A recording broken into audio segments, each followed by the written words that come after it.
Chapter 1326, Acting Insatiably. Coincidentally, the drill ground competition that took place 2 days prior had traditionally been Qingdi's forte. Their diplomatic mission had approached the event with an air of anticipation, eager to showcase their prowess by besting the generals of the Great Qin Empire. They aimed to demonstrate their might and strength to the Great Qin Empire. However, could the Great Qin Empire possibly lose such a competition? Would the empire compromise its dignity? Even though the Qingdi representatives were courageous, formidable, and robust, did the Great Qin Empire lack exceptional soldiers of its own? Was it possible that such talent couldn't be found within the ranks of the Great Qin Empire? The outcome was quite evident. The Qingdi participants, brimming with valor and enthusiasm, suffered a resounding defeat. They couldn't find any excuses for their loss, which only added to their frustration. The crown prince, displaying benevolence, couldn't bear to witness their crushing defeat. He discreetly ordered his side to yield, preventing an excessively humiliating defeat. Yet it didn't sit well with anyone. Every participant was a skilled expert who recognized their opponent's concession. This knowledge left them even more aggrieved and disheartened. Prince Nua in particular wore a grim expression, his anger unvented. In an attempt to mollify their guests, the crown prince hosted a banquet that evening, displaying even more enthusiasm. Qingdi maintained an amicable relationship with the Great Qin Empire, and the peaceful border allowed commoners to lead peaceful lives. Nobody desired a war. The crown prince aimed to foster friendship and goodwill, and he had no intentions of causing embarrassment to their guests. However, the Qingdi delegates regarded such diplomatic gestures as pretentiousness. They failed to recognize the dignity of a great nation and lacked magnanimity. Instead, they perceived the empire's hospitality as arrogance. Furthermore, as the Great Qin Empire grew increasingly polite, it only deepened their feelings of frustration and resentment. During the banquet that evening, Qingdi's deputy envoy, Deci, caused a stir by presenting a list of dishes he expected Great Qin's chefs to prepare. This situation threatened to embarrass the crown prince. However, it was Xiao Yunduan who casually diffused the tension by saying, "It's getting late. They'll have everything ready for you in a couple of days." He nonchalantly pushed the issue aside. Prince Nua chuckled and agreed, expressing his eagerness to savor these dishes. The situation appeared to be a guaranteed success. Following that, the crown prince instructed everyone to brainstorm their own ideas and consult the chefs in their respective residences who might be able to solve this culinary challenge.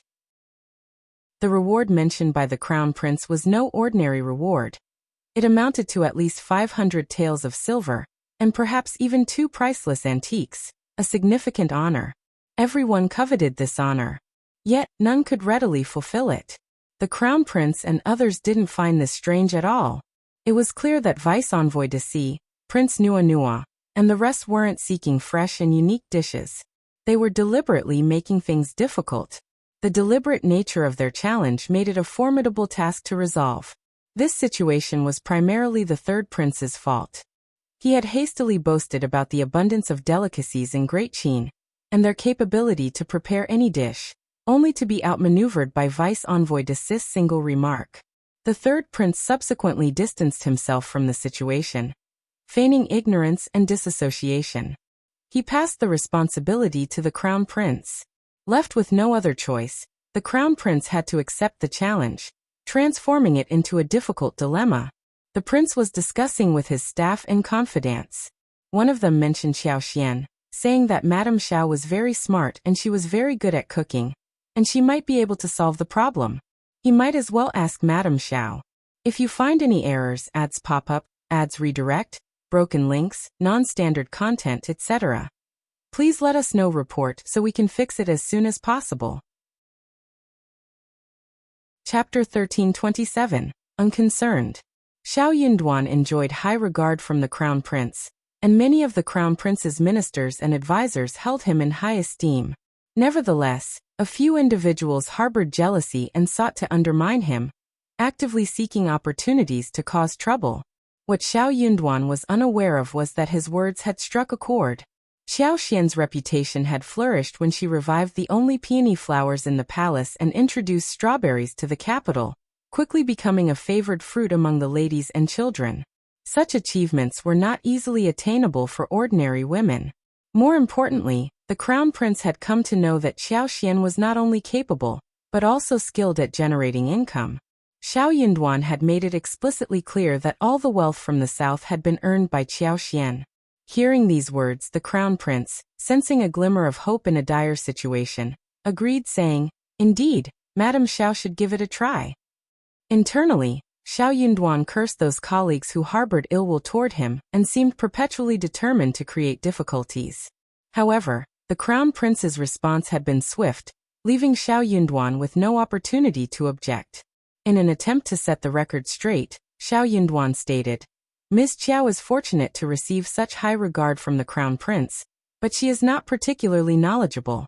Her expertise lies in gardening and farming, and in cooking, she is only slightly more skilled than the average person.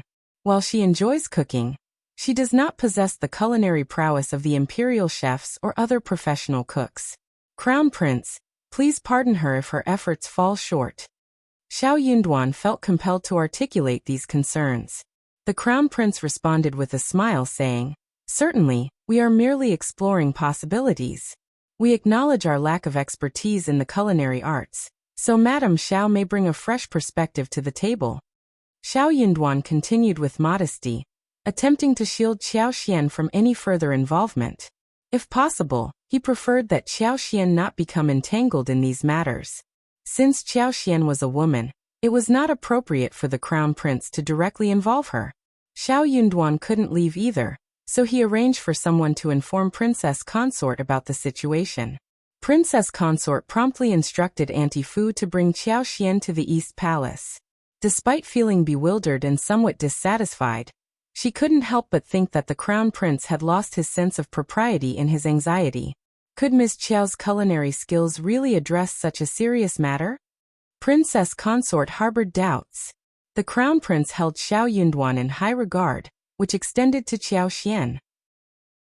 However, Princess Consort had reservations about Ms. Qiao's abilities. Princess Consort assumed that the crown prince's affection for Xiao Yunduan had led him to overestimate Ms. Qiao's capabilities. She wasn't entirely convinced. Nevertheless, as the crown prince's wife, she felt obligated to follow his instructions, and decided to call Xiao Yunduan over to inquire further, even though she believed it might be unnecessary. Auntie Fu didn't provide Xiao with the full details, but simply informed her that Prince of Qingdi had requested a few dishes, and seemed to be deliberately causing difficulties. Given her reputation for culinary skills, she wondered if she had any ideas for resolving the situation. Xiao was taken aback. She couldn't recall ever boasting about her cooking skills. She believed that her husband, Xiao Yunduan, would never praise her in such a manner. He preferred that she remained inconspicuous, and he would avoid drawing attention to her whenever possible. In the capital city, it seemed that no secrets could be kept for long. If you find any errors, ads pop up, ads redirect, broken links, non-standard content, etc., please let us know. Report so we can fix it as soon as possible. Chapter 1328. Qingdi making things difficult. Auntie Fu exclaimed. The first dish is a concoction of both chicken and fish, each prepared in a unique way. The second dish offers a delightful contrast of flavors, both cold and hot. Now the third dish is a live braised carp. Qiao, who had been quietly shocked all along, couldn't hide her surprise when she heard about the live braised carp, turning to Auntie Fu instinctively. Auntie Fu sighed and explained, "It's not your typical braised carp. It's a carp that remains alive even after the braising process." Qiao was left speechless. Who would have thought that Qingdi, often criticized for their perceived lack of manners, could also display such culinary sophistication? It was clear that if they didn't know what they were doing, they wouldn't have attempted something so extraordinary. Princess Consort couldn't contain her frustration, even though she was already aware of the situation. Qingdi has gone too far. Their behavior is utterly unreasonable and absurd. I observed that the crown prince acted with kindness and patience, deliberately avoiding any conflict, Auntie Fu added. Qiao nodded in agreement. Exactly. As the crown prince, he must exhibit benevolence and tolerance. even in the face of deliberate provocation. He has no choice but to accept it, no matter how challenging it may be. Failure to do so would diminish his stature as the crown prince. Auntie Fu agreed. Indeed, it is the crown prince's responsibility to maintain his composure in such situations. The fault lies not with him but with those who seek to test his mettle. Princess Consort remained silent, her anger still simmering beneath the surface. Auntie Fu, sensing Qiao Xian might feel neglected, tried to divert the conversation. Madam Xiao, those Qingdi individuals can be quite troublesome. Do you have any suggestions on how to handle this situation? Qiao Xian pondered for a moment before responding. Considering that Qingdi's intention seems to be to find fault rather than truly appreciate our cuisine, our goal should be to present them with dishes they cannot fault.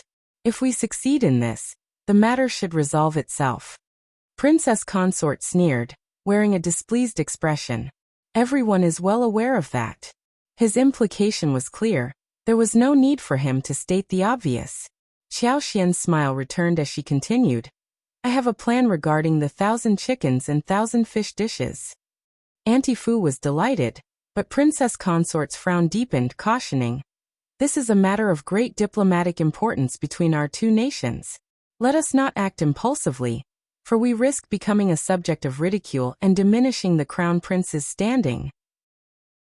We should not attempt to create a dish with exactly 1,000 chickens and fish. Such an endeavor might lead to accusations of deceit, tarnishing Great Qin's reputation. Princess Consort added, her words halting before she could fully express herself. Perhaps she had not intended for Qiao Xian to provide her insights in the first place. Without the crown prince's involvement, Qiao Xian might have refrained from speaking further. Princess Consort, rest assured, I won't be careless. For the 1,000 chickens, we will take a single chicken claw from each of the 1,000 chickens, and for the 1,000 fish, we will use one whisker from each fish. This way, we can create the dish while ensuring transparency.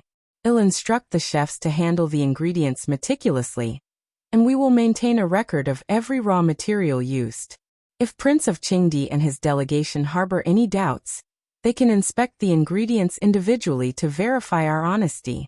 I guarantee that we won't cut corners, Qiao Xian reassured with confidence. If you find any errors, ads pop up, ads redirect, broken links, non-standard content, etc., please let us know. Report so we can fix it as soon as possible. Chapter 1329 Trick. Princess Consort and Auntie Fu were taken aback. Auntie Fu hastily inquired, treasure in the palm? What does that mean? Qiao Xian explained with a smile, shedding light on her idea. Auntie Fu turned towards Princess Consort Dao, her face glowing with excitement. Your Majesty, Madame Xiao's idea is brilliant. It seems quite workable. What do you think? They were discussing the challenge of preparing 1,000 chickens and 1,000 fishes, a test set by Qingdi to create difficulties. Madame Xiao's proposal was a fitting response, a tit-for-tat strategy. Princess Consort was pleasantly surprised. She hadn't anticipated such a creative solution from Qiao Xian. Her eyes brightened as she slowly nodded and smiled. This idea seems plausible. Now what about the other two dishes? Qiao Xian was equally prepared for the other challenges. Addressing the seemingly impossible task of creating a dish that was both cold and hot, Qiao Xian suggested casually, for the dish with contrasting temperatures, we can encase ice in a batter and deep fry it. By serving it before the ice melts, we can achieve the effect of being both cold and hot. Princess Consort. Auntie Fu. Princess Consort's expression remained puzzled, and Auntie Fu struggled to hold back her laughter. Madame Xiao, what an ingenious idea. Truly remarkable. Princess Consort, though she found herself admiring this unconventional solution, couldn't help but voice a concern. But can deep-fried ice cubes truly be considered a dish? Other challenges proved relatively straightforward. While the idea of deep-frying ice was initially incredulous, the skilled chefs, with well-mixed batter and quick execution, could overcome this obstacle. Ice was readily available year-round for the royal family, making it easily obtainable. Before Qiao Xian could elaborate, Auntie Fu voiced her discontent. Your Highness, you are as benevolent and considerate as the crown prince, but Qingdi has crossed a line. Why should we engage in a fruitless argument with them? They're clearly trying to create difficulties for us, and we shouldn't be compelled to play by their rules. We have the final say in this matter. Qiao Xian silently concurred with Antifu's perspective. Princess Consort seemed to have been bound by excessive decorum for too long. After pondering for a moment and realizing her limited options, Princess Consort reluctantly nodded and sighed. Very well, you're right. What's your alternative then? Subconsciously, Princess Consort turned her gaze towards Qiao Xian, indicating her belief that Qiao Xian could resolve the issue. Qiao Xian, aware of the deliberate challenge thrown her way, wasn't contemplating cooking techniques, but rather how to outmaneuver Qingdi and leave no room for objections. Her approach to problem-solving was unique, and her intelligence shone brightly under pressure. Her train of thought diverged from the norm, yielding entirely different outcomes. Moreover, she possessed a rudimentary knowledge of cooking, which, coupled with her keen wit, allowed her to devise a creative solution. With a brief pause, Qiao Xian's lips curled into a sly smile as she declared, "Their demand is absurd. How can a cooked fish be alive? It's not a matter of making things difficult. It's a matter of shamelessness on Qingdi's part." Absolutely. Princess Consort concurred with Qiao Xian's perspective, her tone resolute. But even though we understand that, we must find a way to resolve this. The reputation of our empire is at stake, and the Crown Prince cannot afford to be seen as ineffectual. As the Crown Prince, he was expected to navigate and surmount any challenges that arose. There was no room for compromise. After a moment of contemplation, Qiao Xian's eyes lit up with determination as she said, "If Qingdi is resorting to such shameless tactics, we cannot simply acquiesce. I do have a plan.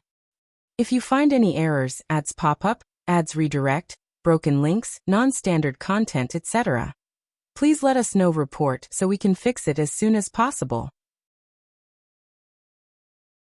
Chapter 1330. Barely an idea. Isn't it just a live braised carp? Instruct the Imperial Kitchen to prepare a braised carp and 2 to 3 live loaches. Before presenting the dish, carefully place the live loaches inside the stomach of the braised carp. As Princess Consort and Auntie Fu stared in bewilderment, Qiao Xian felt a tinge of embarrassment and cleared her throat before continuing. The loaches are sensitive to heat, causing them to wriggle and struggle. Their movements will also trigger the carp to react. Voila! We have a living braised carp. Auntie Fu couldn't help but chuckle. Princess Consort, attempting to stifle her laughter, raised her handkerchief to her face and coughed discreetly. "Is this feasible?" Qiao Xian replied, "It's just an idea based on my knowledge. I couldn't think of any other solution." The concept had actually been inspired by a dish Shed encountered in the past, a specialty known as loach drilling tofu. Back in her hometown of Shouting Village, whenever she expressed an interest in cooking, a group of eager assistants would lend their support. Shed attempted the loach drilling tofu dish once before using plump, lively loaches, but the endeavor had failed. The loaches hadn't managed to burrow into the tofu as expected. Although the resulting pot of loach tofu soup had been delicious and deeply flavored, it had not fulfilled the desired criteria for a successful loach tofu dish. Contemplating the braised carp challenge had unexpectedly brought this memory to mind. Auntie Fu chimed in with a reassuring smile. "Princess Consort, fret not. I share Madame Xiao's sentiment. Those individuals from Qingdi are behaving completely unreasonably. Why should we not turn the tables and make things right?" Princess Consort found herself without a rebuttal. Her dilemma lay in her lack of alternative ideas. Moreover, this matter could not afford any further delay. The banquet was scheduled for the following night. If the dishes weren't presented, how could Great Qin avoid becoming a laughingstock in the eyes of Qingdi? How would the Crown Prince, the 4th Prince, and the 2nd Prince, those responsible for receiving Prince of Qingdi and his delegation, respond to the situation? As these concerns swirled in Princess Consort's mind, she grew increasingly anxious and irritated. She eventually conceded, "Well, I'm not certain if this method will work. I'll have someone report it to the Crown Prince later, and he can make the final decision." She turned her gaze towards Qiao Xian, offering a gracious smile. "In any case, Madame Xiao, you've put forth a great effort, and am truly grateful. Xiaozhen, fetch the red box from my dressing table. Promptly, Xiaozhen retrieved a small, finely crafted vermilion wooden box resembling a conch shell. It was a delicate piece.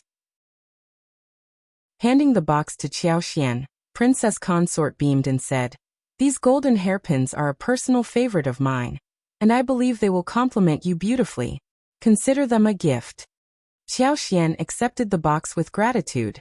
Whether or not the hairpins were the Princess Consort's cherished possession, she accepted them with grace upon the Princess Consort's generous offer.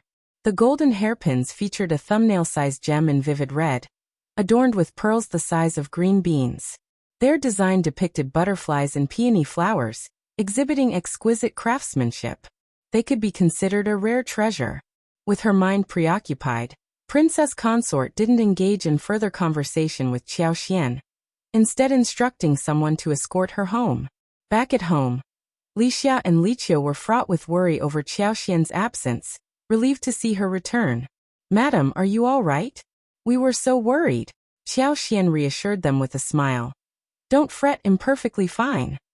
If you find any errors, ads pop up, ads redirect, broken links, non-standard content, etc., please let us know report so we can fix it as soon as possible." Chapter 1331. Is it solved? Xiao Yunduan served as an aide to the crown prince. Liu and Qiao suddenly recalled this fact and couldn't help but share a hearty laugh. After a brief conversation, Qiao returned to her bed to rest. Meeting Princess Consort was really tiring, so she decided to forego her initial plan for the evening. She had intended to prepare salt-baked chicken and fry a pair of crispy squab pigeons, coincidentally accompanied by a sour and sweet plum sauce for dipping. Additionally, she had prepared a plate of garlic and ginger mixed with sesame oil, perfect for seasoning the salt-baked chicken. However, a lingering issue at the East Palace remained unresolved. It was best to keep a low profile and avoid causing any further disturbances. The potential repercussions of such actions would not be favorable. Qiao couldn't help but feel a bit annoyed. Why did people insist on praising her culinary skills? Since when had she and her husband become such prominent figures, subject to clandestine scrutiny? Xiao Yunduan had been returning home late every night, and this evening was no exception. However, there was a difference tonight. Qiao had deliberately stayed awake to wait for him. Upon his quiet return, Xiao Yunduan entered the room and found Qiao, who was preparing to climb out of bed. He took her hand and joined her, sitting down together. "Why are you still awake?" Qiao blinked and chuckled. "I was waiting for you." "So, how did it go? Has the issue been resolved?" Xiao Yunduan lowered his head, smiling warmly as he gazed at her. "Yes, your idea was excellent. I knew it had to be your ingenious plan." His wife had always had many strange and good ideas. He knew this better than anyone. Qiao did not understand what he meant. She looked confused. Of course it was her idea. Needless to say, Xiao Yunduan wore a sardonic expression as he shared. The steward who reported to the crown prince mentioned that Princess Consort and Auntie Fu had an extensive discussion with you and eventually devised a few ideas. I can't say if they'll be effective, but I've relayed them to the crown prince. The steward readily attributed half of the credit to Princess Consort. Naturally, such a move wouldn't have occurred without Princess Consort's guidance and consent. According to the hierarchy, it was only fitting for the Princess Consort to receive credit. Regrettably, Qiao remained unnoticed. Some individuals even harbored envy and deliberately disregarded her contributions. Xiao Yunduan gently held her hands and whispered, "I understand that these ideas were your creation. Don't be upset. We don't need the recognition. I hesitated to share this with you, but upon reflection, it's better to inform you." At least it provided her with some reassurance. The moment these ideas were introduced, Envy, known for her sarcasm, couldn't resist lavishing praise upon Princess Consort for her wisdom and intelligence. Naturally, others either agreed or felt compelled to concur.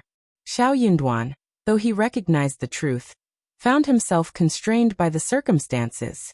Qiao, it wasn't that she was entirely indifferent to the situation. Qiao simply found it hard to fathom. After all, Princess Consort had consistently exuded an aura of dignity and refinement. It was difficult to imagine that someone of her stature would claim the credit for another's work. She hadn't yet witnessed the full spectrum of the nobility's ambitions and the cutthroat politics they navigated. Regardless of how poised and graceful Princess Consort appeared, she was not exempt from the prevailing customs. If you find any errors, ads pop up, ads redirect, broken links, non-standard content, etc., please let us know. Report so we can fix it as soon as possible. Chapter 1332. Losing face in exchange for the Crown Prince's misfortune. Naturally, Princess Consort harbored hopes of receiving praise and recognition from the Crown Prince, which would solidify her position. Despite not feeling well, Qiao remained unperturbed. Before long, she regained her composure, leaning into Xiao Yunduan's embrace and offering a gentle smile. "Don't fret, my dear. I didn't seek any personal gain from this. Whether I receive recognition or not doesn't matter to me. What's important is that we've resolved the issue. Those individuals from Qingdi were truly unreasonable." Xiao Yunduan agreed. "Indeed, my wife is truly magnanimous. Regardless of what others do, the Crown Prince knows." They exchanged smiles. Xiao Yunduan continued. "After thorough discussion, we implemented your idea collectively. You've proven to be superior to many others. The behavior of those from Qingdi was truly excessive. Their actions could indeed be described as going too far, and the Great Qin Empire had essentially connived with it. As the saying goes, they had pushed their luck. They couldn't surpass Great Qin's strength, and in their envy and insecurity, they sought to find fault and outdo Great Qin in certain aspects to assert their worth. This experience had taught the Crown Prince that he shouldn't be overly courteous or accommodating to the Qingdi delegation. Achieving peace along the northern border wouldn't hinge on winning them over with kindness. It depended on Great Qin's strength and posture.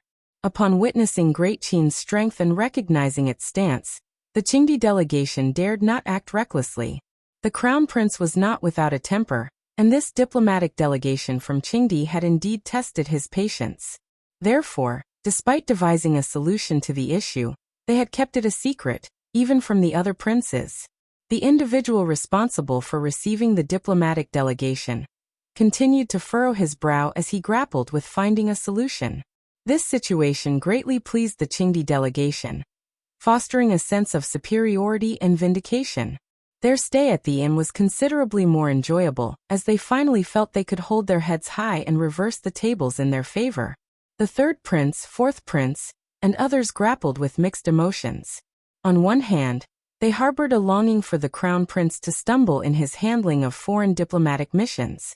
They saw an opportunity to magnify any mistakes, tarnish the Crown Prince's image, and potentially garner the attention of their father, provoking his anger and disappointment.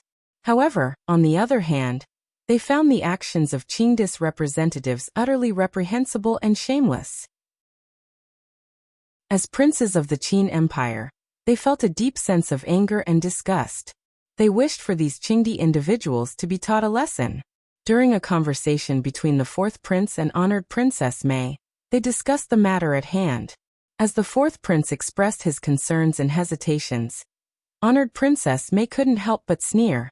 "My son, you still haven't grasped the essentials of the situation. If the fate of this empire falls into the Crown Prince's hands, where do you think we will stand in the future? In my opinion, it's better for the Crown Prince to face adversity. What does it matter if Qingdi gains an upper hand in this situation? Such cunning ploys hold little significance. The crucial aspect is that if they win, the Crown Prince will suffer. If the Crown Prince suffers, our opportunity will come." The fourth prince's eyes lit up, and he responded with a smile. "Mother, your insights are truly profound. Am the one who has been naive?"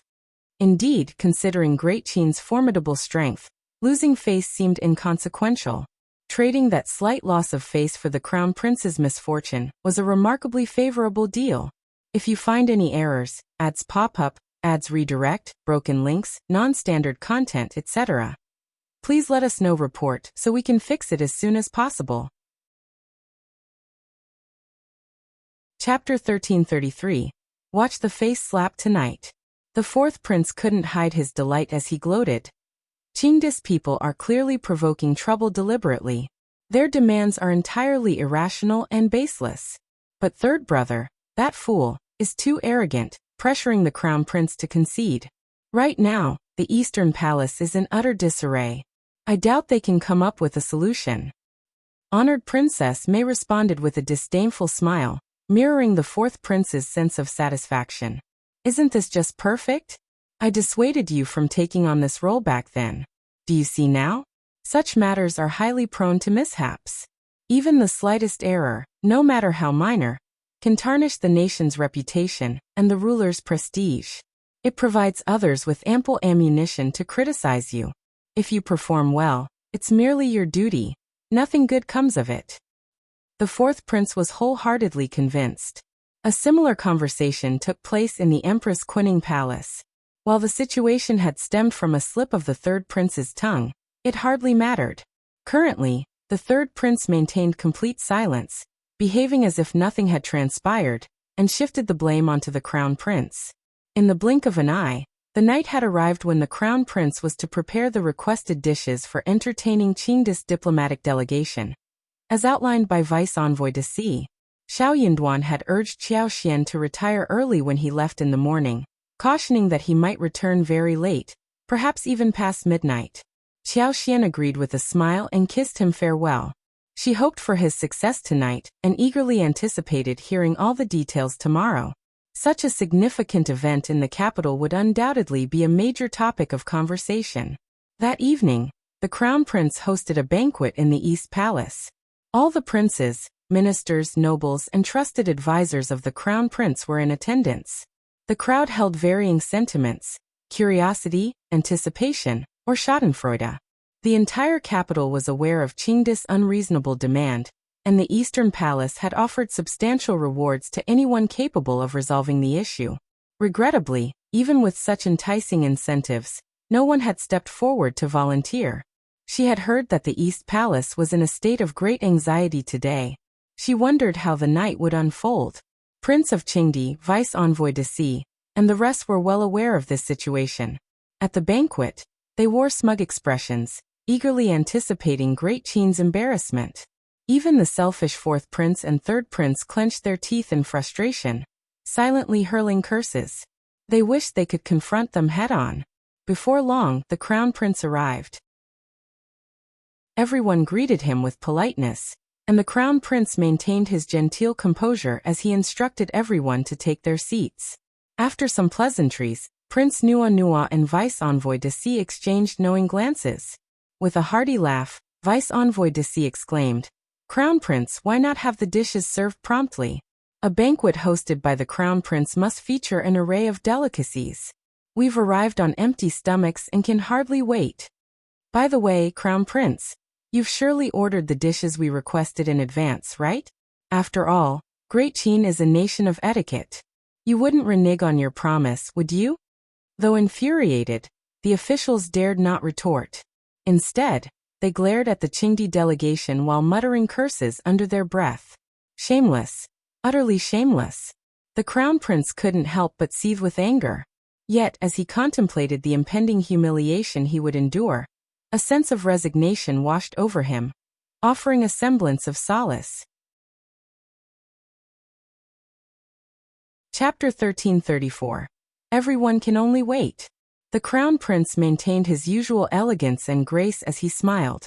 Great Qing abounds in resources, and you've traveled a long way, so consider me your hospitable host. Fear not, Vice Envoy de C, an array of dishes awaits you. I assure you won't go hungry. Vice Envoy de C boisterously chortled. The crown prince is indeed warm and generous. The prince and other ministers are truly grateful. Crown Prince, I previously ordered 3 specific dishes I was eager to taste. Crown Prince granted my request, but I trust you haven't forgotten. The response left Vice Envoy de C and his entourage momentarily stunned. Similarly perplexed, the fourth prince and others, who were unaware of the situation, shared Vice Envoy de C's bewilderment. What exactly was the crown prince implying?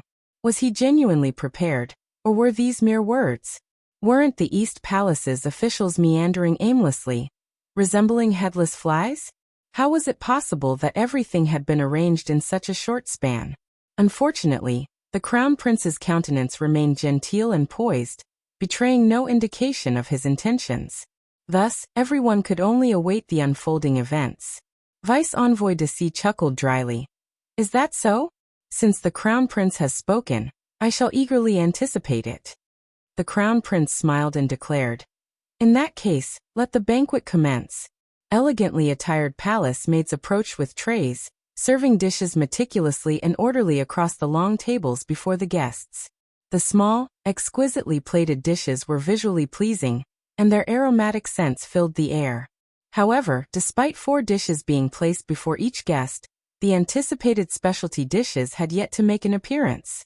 Alongside the Crown Prince, officials raised their cups, offering toasts filled with well wishes. The Crown Prince reciprocated with a smile, raising his own cup, and the entire gathering followed suit, toasting in harmony. After a few pleasantries were exchanged, a couple of ministers promptly rose to their feet, cups in hand, and offered toasts filled with auspicious words. Consequently, the atmosphere brimmed with camaraderie. In that moment, many attendees shared knowing glances, a collective understanding dawning upon them. The Crown Prince appeared to be attempting to navigate through this predicament using a rather unorthodox method. The 4th Prince sneered with disdain, privately mocking the Crown Prince's desperation. Employing such a pedestrian approach was truly beneath him. Yet the 4th Prince did not dwell on it for long.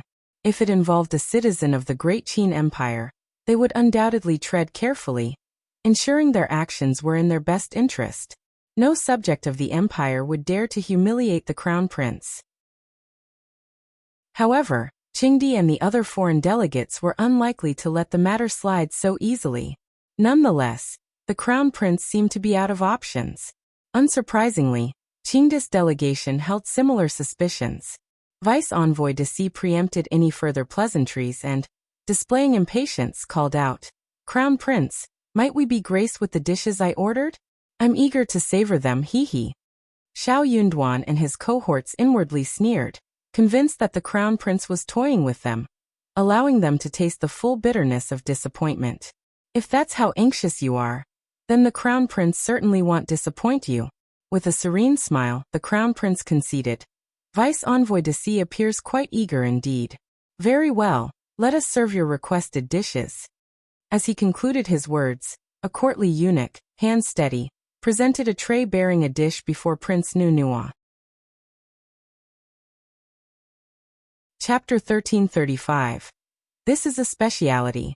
Vice Envoy de C stood beside Prince Nunua, his curiosity piqued. He couldn't resist craning his neck to catch a glimpse. Crown Prince, is this all for one serving? The Crown Prince wore a knowing smile. Indeed, Vice Envoy de C. This exquisite dish is the 1,000 silk hand treasure, meticulously crafted from 1,000 chickens and 1,000 fish. Officer Qiao, would you kindly elucidate the preparation process to Prince Nunua? Of course, Crown Prince. Xiao Yunduan rose and respectfully bowed before proceeding to describe the dish's creation. He spoke with composure. All the remaining ingredients are still kept in the kitchen. Should Prince Nunua and Vice Envoy de C have any doubts, you are welcome to visit the kitchen for verification. However, it would be best to do so tonight, as we believe in minimizing waste, and any leftovers will be distributed to the kitchen staff after this evening. Our Great Qin Empire, despite its vastness and abundant resources, has always upheld the value of not squandering food. We consider it a blessing to utilize resources wisely. Therefore, this dish was prepared with utmost care. I encourage both Prince Nunua and Vice Envoy de C to savor it. It was unreasonable to prepare individual portions of a dish created from 1,000 chickens and 1,000 fish. Such extravagance and waste were unimaginable. The people of Qingdi knew the importance of conserving resources. They understood that in times of hardship, when seaweed yields were low or harsh winters claimed the lives of countless livestock, their lives could become exceptionally challenging. Consequently, they revered food more than most, and were averse to any form of wastefulness. Xiao Yunduan's explanation left the diplomatic delegation from Qingdi without words. Even the 4th Prince and the 3rd Prince exchanged bewildered glances. Is this all there is to it? Upon careful consideration, it became apparent that there was nothing amiss. Prince Nuo reluctantly picked up his chopsticks and tentatively sampled the thousand silk hands dish. He managed to muster a smile and nodded appreciatively. The flavor is indeed quite delightful. I'm curious if the other two dishes are ready for presentation as well. Xiao Yunduan exchanged a brief glance with the crown prince, who signaled his approval. Xiao Yunduan replied, certainly. This time, the eunuch in charge, the same one as before, hurriedly served the dishes, but this time, his movements were noticeably swifter. He practically dashed in and swiftly placed plates of cube-shaped, golden-fried snacks before Prince Nuo. Xiao Yunduan continued, Prince, please indulge in this delicacy. This is our ice and fire golden cake. Everyone present raised eyebrows in puzzlement. What on earth was this? Prince Nuo regarded Xiao Yunduan with skepticism, cautiously picked up a piece with his chopsticks, and placed it into his mouth while the gazes of the crowd bore down on him. One bite crack. With a resounding crunch, Prince Nuo exclaimed softly, Ah, there's ice in this. Prince Nuo, you have a discerning palate, Xiao Yunduan praised with sincerity, wearing a smile as he explained the unique nature of the dish. Many in the gathering couldn't contain their amusement. Observing the crestfallen expressions on Prince Nuo, Vice Envoy de C, and the others who had no choice but to concede, brought a strange sense of satisfaction. Indeed, this dish was truly extraordinary. Who would have thought it combined both hot and cold elements? Vice Envoy de C became slightly flustered and irritated. Can this even be considered a dish? Isn't Great Qin being too casual? Xiao Yunduan calmly replied. In our empire, this is considered a special delicacy. It was an air of self-assuredness. Vice Envoy de C. For some reason, a twinge of guilt tugged at him. The other ministers showed their solidarity with Xiao Yunduan's response. If you find any errors, ads pop up, ads redirect, broken links, non-standard content, etc., please let us know. Report so we can fix it as soon as possible. Chapter 1336. A strong dragon doesn't fight a local snake. Lord Xiao is absolutely correct. This is a specialty of Great Qin. Indeed, Great Qin boasts an array of remarkable dishes. Ah, you folks simply lack the culinary enlightenment to appreciate it. Of course. The officials remained gracious and extended warm hospitality to the Qingdi diplomatic delegation, fearing any displeasure or discomfort on their part. However, they were taken aback by the excessive politeness displayed by Qingdi and the barbarians, which went beyond their expectations. In response, they couldn't help but react with mockery and jest. Fueled by their frustration, they vented their displeasure freely. The Qingdi diplomatic delegation, hearing these comments, found themselves torn between anger and frustration. This treatment was a world apart from what they had encountered earlier. The contrast was palpable, and the feelings of disparity were evident. But what could they do? A mighty dragon had no reason to contend with a local serpent. To Great Qin, they were neither mighty dragons nor local despots. They were merely barbarians who dared to open a dye shop. Their own amusement was all that mattered to Great Qin. Xiao Yunduan maintained his genial smile. Prince Nuo, Vice Envoy de C, shall we present the third dish now? All eyes turned expectantly to Xiao Yunduan, brimming with anticipation and excitement. By this point, it was clear to everyone present. The Eastern Palace had come prepared. He had devised a solution in his mind, but he chose to keep it to himself for now. Yet this situation had its merits. It would serve as a grand surprise for Qingdi and the other detractors, allowing them to experience the sensation of falling from arrogance. Who were they to be so ungracious? Nonetheless, this wasn't the usual demeanor of the crown prince. Something must have truly incensed him this time. Nevertheless, the crown prince's conduct only garnered more respect from everyone present. As the heir to the throne, he needed to be magnanimous and courteous, refraining from losing his temper, especially in the face of those who behaved rudely and unreasonably. The fourth prince, the third prince, and the second prince were utterly bewildered. What had come over the crown prince? What had led him to alter his approach? They had been anticipating him making a fool of himself, only to find that the outcome defied their expectations. The three princes clenched their teeth in secret frustration. The crown prince had become cunning as well. He had covertly made preparations without revealing anything when they inquired out of concern. It was too much, far too much. The Qingdi diplomatic delegation, meanwhile, experienced disappointment twice over. They were well aware that a live braised carp was no match for the other dish. They no longer wished to witness this ordeal. Yet, curiosity nagged at them. They genuinely wanted to see how this predicament would be resolved. Despite their efforts to make things difficult, they lacked the knowledge of how to untangle the knot they had created. Having endured 2 setbacks, they were unfazed by the prospect of another. Prince Nuanua let out a light snort and stiffly remarked, "Well, what are you waiting for?" Xiao nodded. "Of course." With a meaningful glance to the eunuch who had been observing the proceedings outside, Xiao signaled him to proceed. Everyone craned their necks, eagerly awaiting the unfolding spectacle. Before long, a braised carp was placed before Prince Nuanua. The sight left everyone utterly speechless. If you find any errors, ads pop up, ads redirect, broken links, non-standard content, etc., please let us know. Report so we can fix it as soon as possible. Chapter 1337. Really moving. They blinked, rubbed their eyes, and took a second look. No, their eyes weren't playing tricks on them, were they? It was undeniably a regular braised carp, identical to what they would typically have. Prince Nuanua seemed to share the same sentiment. His face brightened, and his eyes sparkled as he gestured towards the braised carp, ready to voice his sneer. "Lord Qiao, you didn't serve us the live braised carp we requested, did you? We were expecting." His eyes widened abruptly, and he froze. The carp was moving. Not once but twice more, in a clear and unmistakable manner. Everyone present witnessed it, and a collective gasp of astonishment swept through the room. It moved, it actually moved.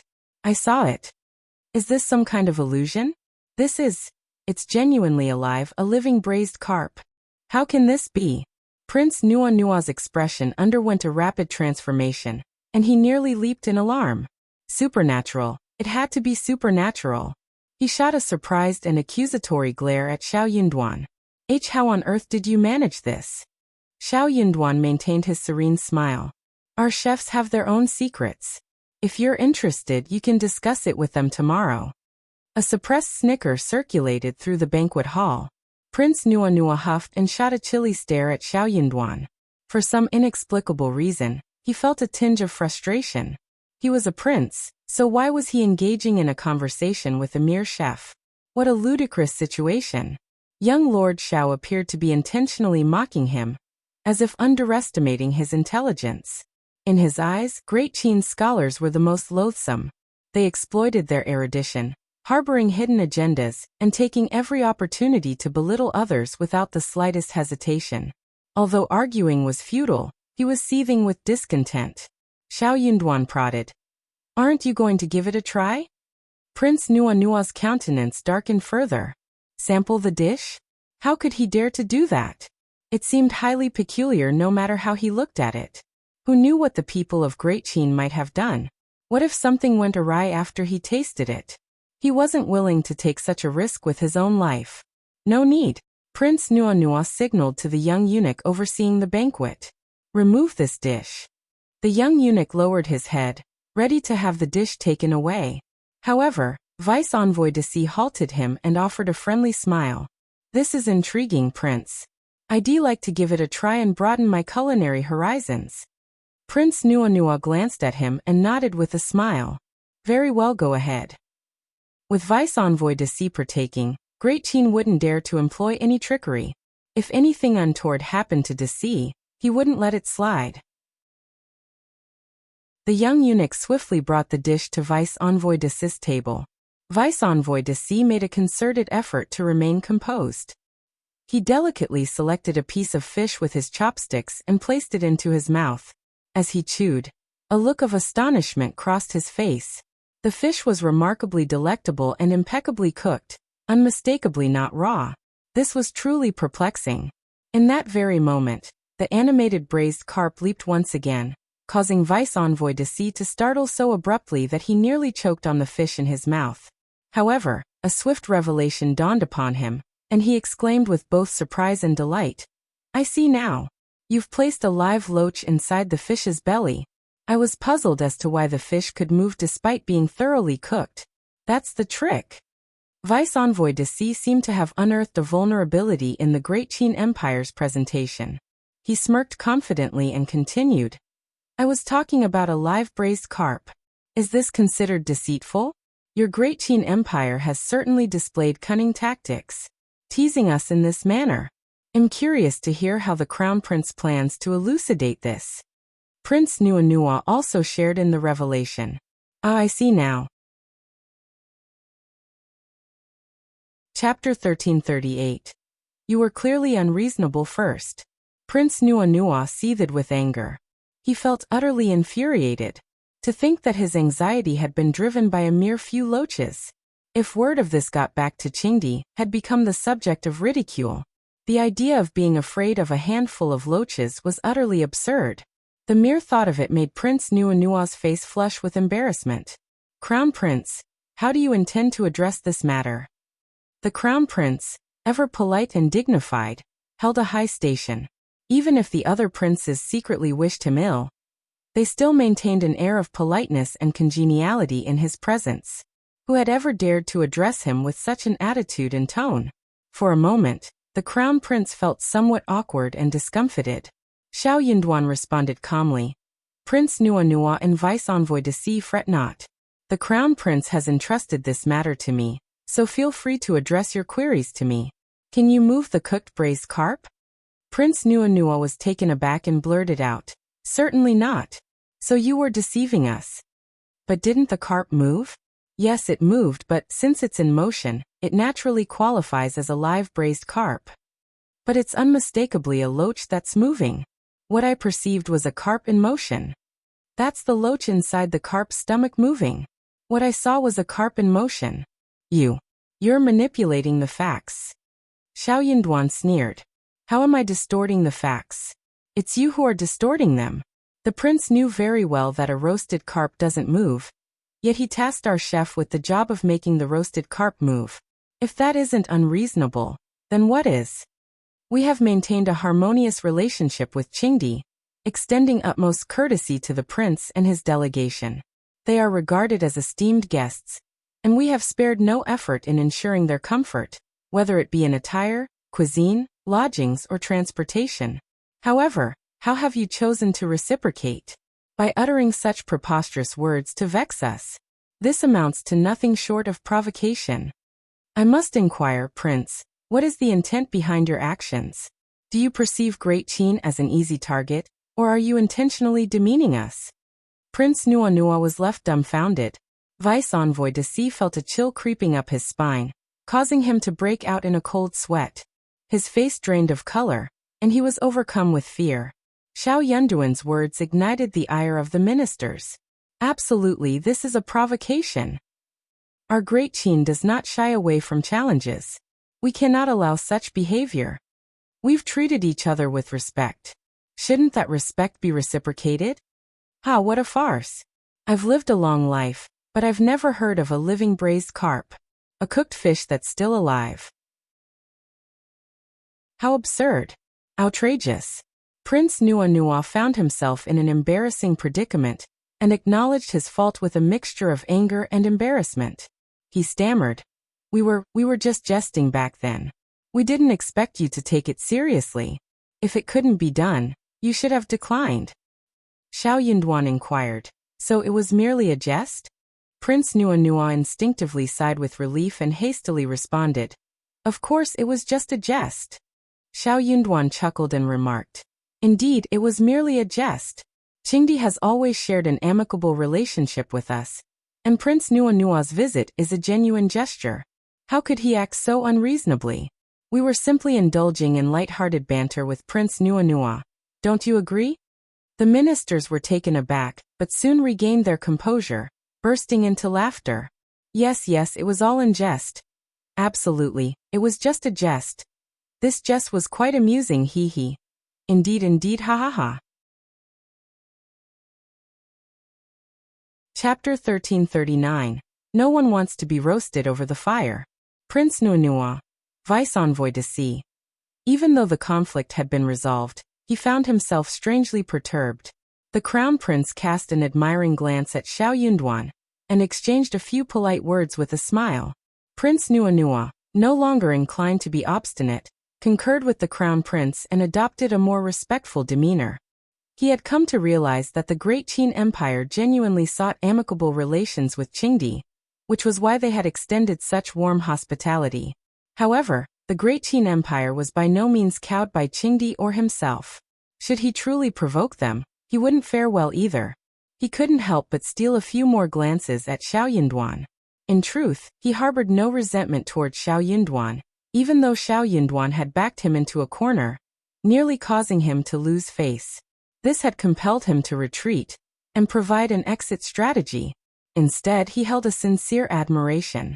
Qingdi was a straightforward man who esteemed capable individuals. In his eyes, Xiao Yunduan possessed remarkable capabilities.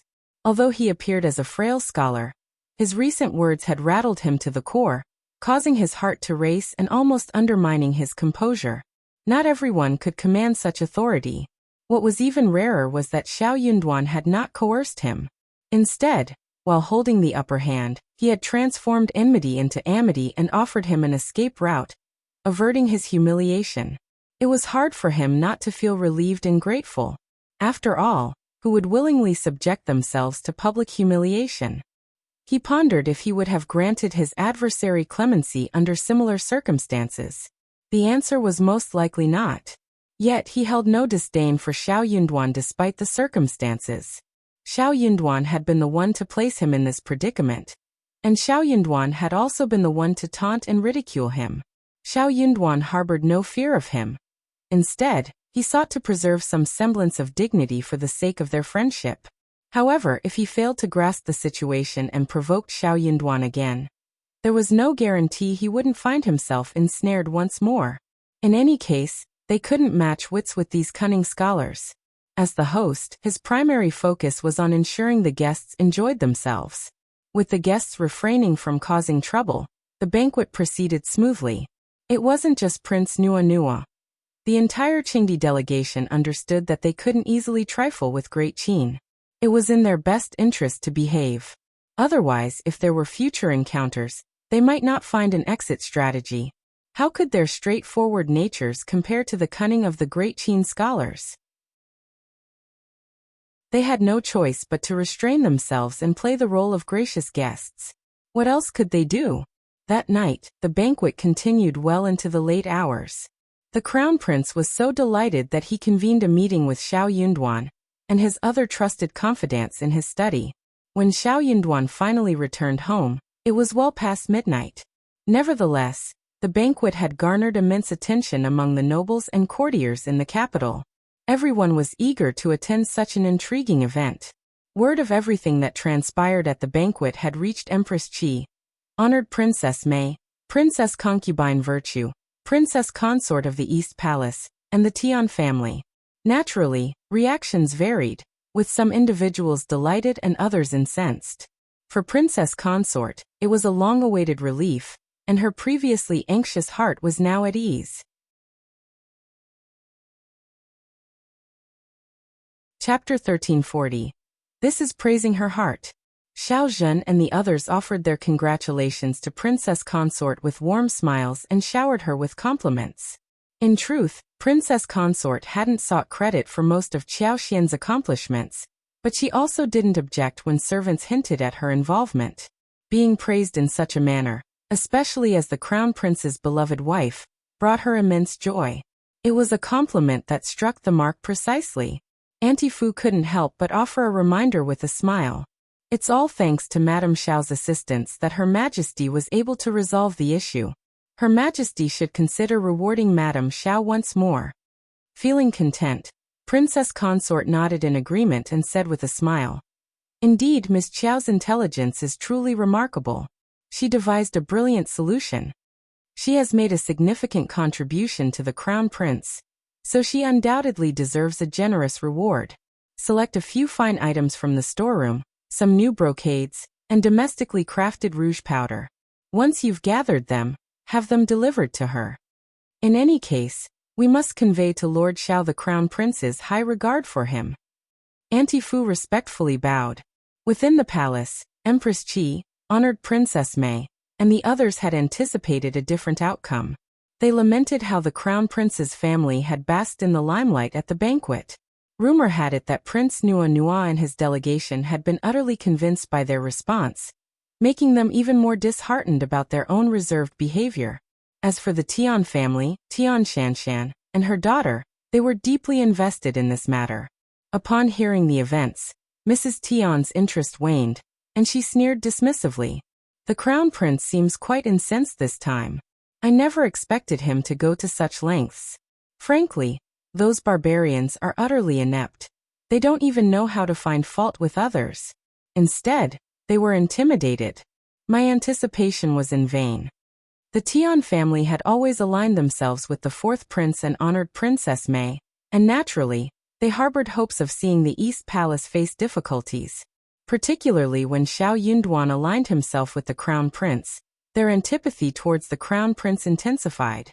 They harbored hopes of misfortune befalling the Crown Prince. However, Tian Shanshan felt a twinge of unease. After discussing the situation with her mother for a while, she retreated to her room to rest. Inside her room, the curtains adorned with intricate flower and butterfly embroidery hung low. The room's occupants tossed and turned, unable to find sleep. Tian Shanshan's heart burned with intensity, her thoughts in tumult. Her heartbeats were erratic, and her cheeks blazed with warmth. The more affronted she felt, the more compelled she was to subconsciously focus on him. No one knew about Xiao Yunduan's actions within the court and his accomplishments there, but she had been keeping a close watch on him. The more she observed him, the more she recognized his extraordinariness. Her thoughts became increasingly fixated on him, and she found it difficult to let go. Tonight, she had just discovered his allure, and her heart was in turmoil, on the brink of leaping out of her chest. A mix of emotions, shock, exhilaration, desolation, sadness, and joy, seemed to twist her internal organs into a tangled mess. The sensation was both sour and bitter. Never before had she felt such envy toward Qiao Xian. If she hadn't been part of the equation, Xiao Yunduan would have chosen her as his bride. There would have been no reason for him to decline her, and he never would have. But then there was Qiao Xian. This woman hailed from a humble background with no notable lineage. Yet she was envious and self-centered. She didn't truly love him. What she cherished most was herself. Otherwise, how could she fail to discern what was best for him? Chapter 1341. Opportunity. If Xiao Yunduan had chosen to marry her back then, he would have achieved tremendous success by now. Why should the East Palace even be a factor in all of this? She could only blame herself for being too lenient. Rather than adopting a wait-and-see approach and giving them time to think, she should have taken action to eliminate Qiao Xian. Had she done so, none of this would have transpired. Without Qiao Xian obstructing the way, Xiao Yunduan would certainly have changed his mind. So what if it were revealed that Xiao Yunduan shared a profound connection with Minister Old Yin? It was none of the East Palace's concern. Tian Shanshan had seemingly resigned herself, but after hearing Xiao Yunduan's actions tonight, and picturing how he had humiliated Qingdi and their entourage, her heart rekindled with fervor. It was only then that she realized she had never truly given up. In reality, she desired this man even more than she had initially. Why not? In this fleeting existence, could she possibly encounter another man who stirred such deep emotions and longing within her? Unlikely. So why should she subject herself to this torment? Tian Shanshan tightened her grasp on the blanket. A glint of determination flickered in her dark eyes. Her crimson lips curled into a faint smile. She harbored no sense of urgency. She comprehended the significance of acting at the opportune moment. She wouldn't leap into the fray and confront them head-on when the spotlight was on them. That would yield her no advantage. By the time Xiao Yunduan returned home, Qiao Xian had already awakened from her slumber. Her eyes sparkled upon seeing him, and she greeted him with a smile. "What do you think?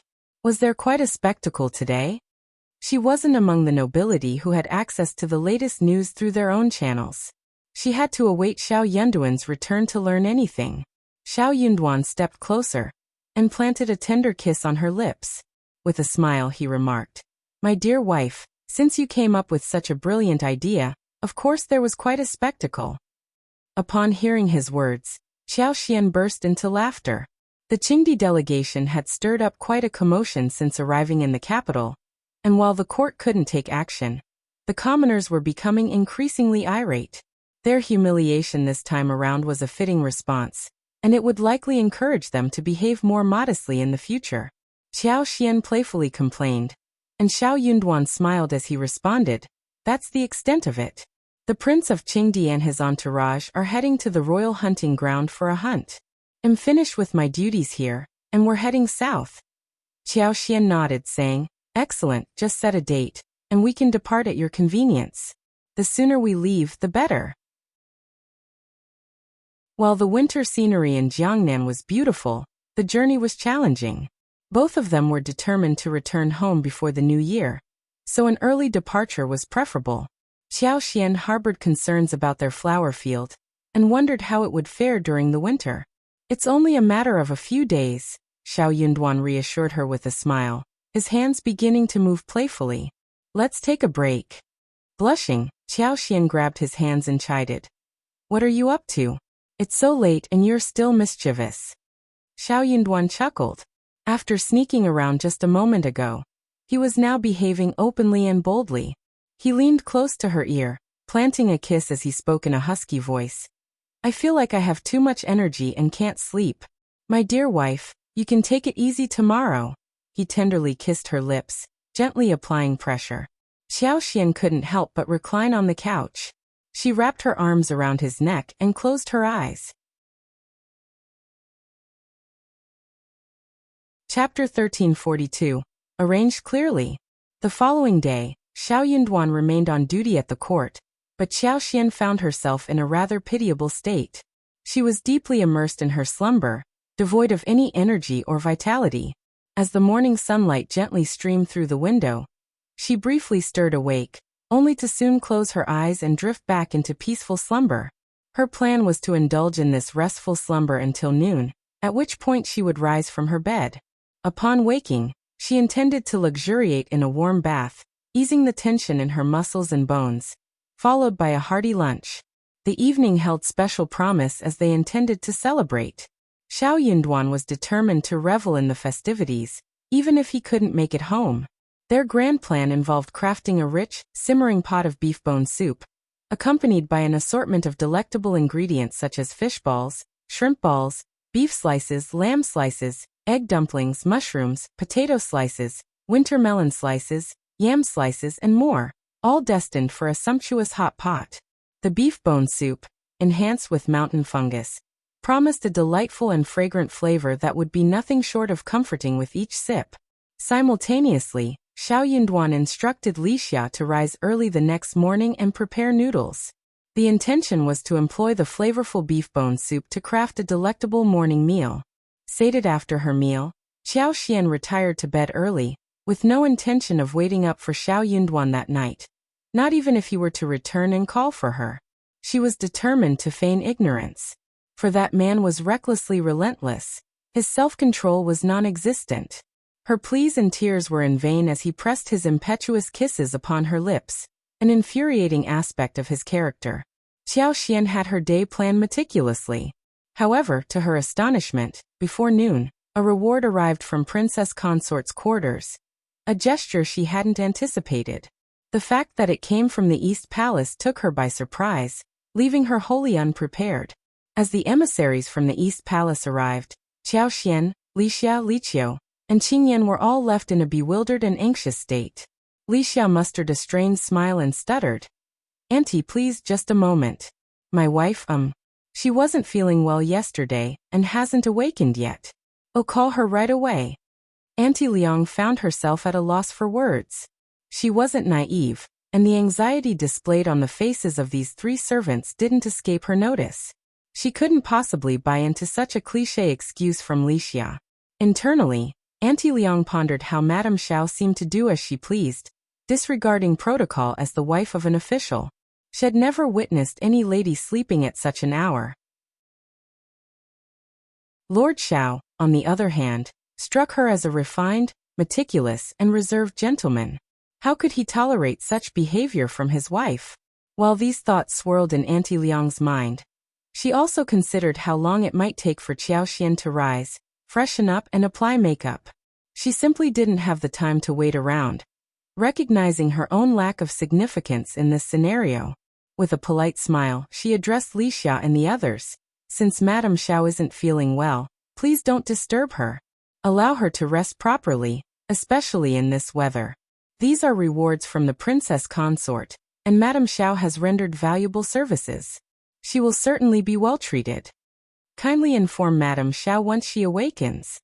Li Xia and Li Qiao breathed a collective sigh of relief and quickly expressed their gratitude, accepting the rewards with due respect. After Auntie Liang departed, they decided not to disturb Qiaoxian's slumber. Now that everyone from the East Palace has left, we can wait until Madame wakes up and assess the situation, they concurred. Chapter 1343. Reward from the Eastern Palace. As Qiaoxian slowly roused from her slumber, she was abruptly taken aback by what she overheard. A flush of embarrassment colored her cheeks. This situation was undeniably awkward. She didn't need to ponder much to realize that her aunt would likely remain unconvinced by Lixia's explanation. Her mind might be wandering into unfavorable territory. With a rueful smile, Qiaoxian conceded, "Never mind, I'll take the opportunity to recuperate. I'll pay a visit to the East Palace in a couple of days." She then instructed Li Xia and Li Qiao to carefully unwrap the gifts from Princess Consort, one by one. Qiaoxian was pleasantly surprised by the contents, which included 12 pieces of imperial brocade, a set of locally crafted rouge powder, 2 small ornaments made of jade and porcelain, 2 hand stoves intricately carved from purple copper, an incense burner adorned with beast motifs, a box of fragrant white sandalwood, an intricately embroidered handkerchief, a box of exquisite silk flowers, a pair of gold-inlaid white jade bracelets, and a pair of jade pendants. Additionally, there were 2 mahogany-carved snack boxes shaped like begonias. Each contained 6 exquisite pastries and 6 candied plums. Qiaoxian sampled a chestnut cake slightly larger than her thumb, which melted in her mouth and offered a delightful blend of chestnut aroma and creamy sweetness. Then, there was a lifelike lotus crisp, resembling an elegant lotus flower with delicate, stacked petals in a soft pink hue. The golden stamen and vibrant red cherry sauce on top created an enchanting visual and taste sensation. With a smile, Qiaoxian remarked, "You truly are the pastry chef of Donggongyu. Your pastries are unlike any we have here. Have a taste for yourselves and prepare a plate for Qingyan as well." Li Xia and Li Qiao exchanged smiles and complied, sampling the treats. After a brief chat, they proceeded with their tasks. Xiao Yunduan returned home early that day, allowing him to join Qiaoxian for dinner. Qiaoxian's plan to indulge in a hearty meal remained unchanged, and to her pleasant surprise, Xiao Yunduan returned to keep her company. It was a delightful turn of events that erased the trace of morning resentment completely. They sat facing each other beneath the soft glow of the room's light, with a steaming hot pot gracing the center of their small table. The tantalizing aroma of the meal wafted through the room, creating a sense of warmth that filled their hearts. It felt like it had been a while since they'd shared a meal like this, a feeling that stirred emotions within them for no apparent reason. As they enjoyed their dinner, conversation flowed easily, punctuated by laughter. Afterward, they stood by the window, letting their meal settle while they engaged in a heartfelt conversation. Following this, they bathed and readied themselves for bed. Qiaoxian, mindful of any possible mischievous intentions from her husband, preemptively remarked before he could react, "You must be quite tired lately. Tonight, let's get a good night's rest and go to bed early." Xiao Yunduan chuckled, retorting, "I'm not tired at all, my dear wife." "How can that be? You must be tired." "I had a restful night last night." Qiaoxian was taken aback and scolded him playfully. "You're just talking nonsense again." "Oh, come on." Xiao Yunduan burst into laughter, and in the end, he didn't disrupt her. They shared a private conversation, cuddling for a while before drifting off to sleep. The following day, an emissary from the East Palace arrived to present a reward. This time it was an eunuch in charge. Qiao, after a polite exchange, kindly dismissed him. The reward today was intended for Xiao Yunduan from the Crown Prince. It wasn't lost on them that the emperor was aware of the events at the previous night's banquet. If you find any errors, ads pop up, ads redirect, broken links, non-standard content, etc., please let us know. Report so we can fix it as soon as possible. Chapter 1344. It's already rumored outside. The emperor's joy was palpable, and he showered the crown prince with lavish praise and a plethora of rewards. The crown prince, known for his generosity, held Xiao Yunduan and Qiao Xian's contributions in high regard. Moreover, with everyone heaping praises on Princess Consort, he couldn't have been happier, since applauding her was akin to praising himself. Additionally, the rumors had already circulated beyond the palace, leaving him with no choice but to embrace the story and not embarrass his princess consort. This only deepened his sense of guilt. His heart ached for Xiao Yunduan and Qiao Xian, especially when he witnessed Xiao Yunduan's tireless dedication to his service without a single complaint. The crown prince felt compelled to offer some consolation. Although Princess Consort had rewarded Qiao Xian, he decided to grant Xiao Yunduan something unique. The gifts included a golden jade rui, 2 brand new books, 100 sheets of tribute paper, 2 finely crafted intermediate brushes, an inkstone, a pair of ink ingots, a brush pot, 2 scrolls bearing famous calligraphy, a pair of folding fans masterfully drawn by renowned artists from a previous dynasty, 6 exquisite jade pendants, and a pair of elegant jade thumb rings. These items from the East Palace were of the highest quality and, in the eyes of scholars, were truly priceless treasures. The Crown Prince's choice reflected his understanding of Xiao Yunduan's interests. Qiao Xian couldn't help but imagine how delighted she would be if someone like Qiao Hongxi received such gifts. Her husband might not go mad, but he would undoubtedly adore her. With her own reward in hand, it was now her turn to express her gratitude. In the afternoon, Qiao Xian dressed up and, accompanied by Qiao, headed to the East Palace to convey her thanks. The previous day, Auntie Liang had already returned to the East Palace to report to Princess Consort. Upon learning that Qiao Xian had yet to awaken, Princess Consort's irritation flared, and she turned to Auntie Fu exclaiming, "Is she holding something against me or what?" Princess Consort remained entirely unconvinced by the excuse of sickness. It was true that she had claimed most of the credit from Qiao Xian, whether by taking the initiative or through Qiao Xian's consent. She couldn't help but harbor a hint of guilt, suspecting that Qiao Xian's sickness was merely a ploy to express her discontent. Auntie Fu offered a reassuring smile. "Princess Consort, you might be overthinking this. Ms. Qiao isn't a native of the capital, and she lacks guidance from an experienced elder. How could she be expected to know all the rules?" Auntie Fu acknowledged Qiao Xian's significant contribution, and she anticipated that the East Palace would certainly reward her. If Qiao Xian had been aware of the unwritten rules among the capital's officials, she would have likely expected to receive these rewards within a few days following the banquet, rendering her morning slumber unusual. However, Qiao Xian was unfamiliar with the unspoken rules of the capital's aristocracy. Nonetheless, Princess Consort made a mental note. Considering Qiao Xian's background, Princess Consort sneered and remarked, "You're right, I hope that's the case. Otherwise, it would be perceived as arrogance on Qiao Xian's part." Auntie Fu concurred, saying, "Indeed, that must be the case. I have a keen sense of character. Madame Xiao doesn't strike me as a frivolous person, so it's essential for her to understand what's expected. I'll inquire about it later. If she truly lacks this knowledge, we should educate her, or Lord Xiao's reputation might suffer in the future." Princess Consort, somewhat reassured by Auntie Fu's earnest words, nodded and instructed, "Please do go and speak with her. If you find any errors, ads pop up, ads redirect, broken links, non-standard content, etc., please let us know. Report so we can fix it as soon as possible." Chapter 1345. She really didn't know. Auntie Fu nodded with a warm smile. If that's the case, I'll take it upon myself to instruct her. Princess Consort didn't believe Auntie Fu needed to personally undertake the task, but since Auntie Fu was willing, she acquiesced with a nod. Upon learning that Xiao Xian had arrived to greet her, Auntie Fu addressed her with a pleasant smile, saying, "Madam Xiao, how polite of you to come. There must have been some misunderstanding yesterday." Princess Consort responded with a smile. "You're standing up for her." Auntie Fu's heart skipped a beat, and she smiled, saying, "I'm merely speaking on her behalf, considering she lacks guidance from her elders and is unfamiliar with the customs. Ultimately, it's all for your and the Crown Prince's benefit." Princess Consort chuckled, saying, "I appreciate your kindness."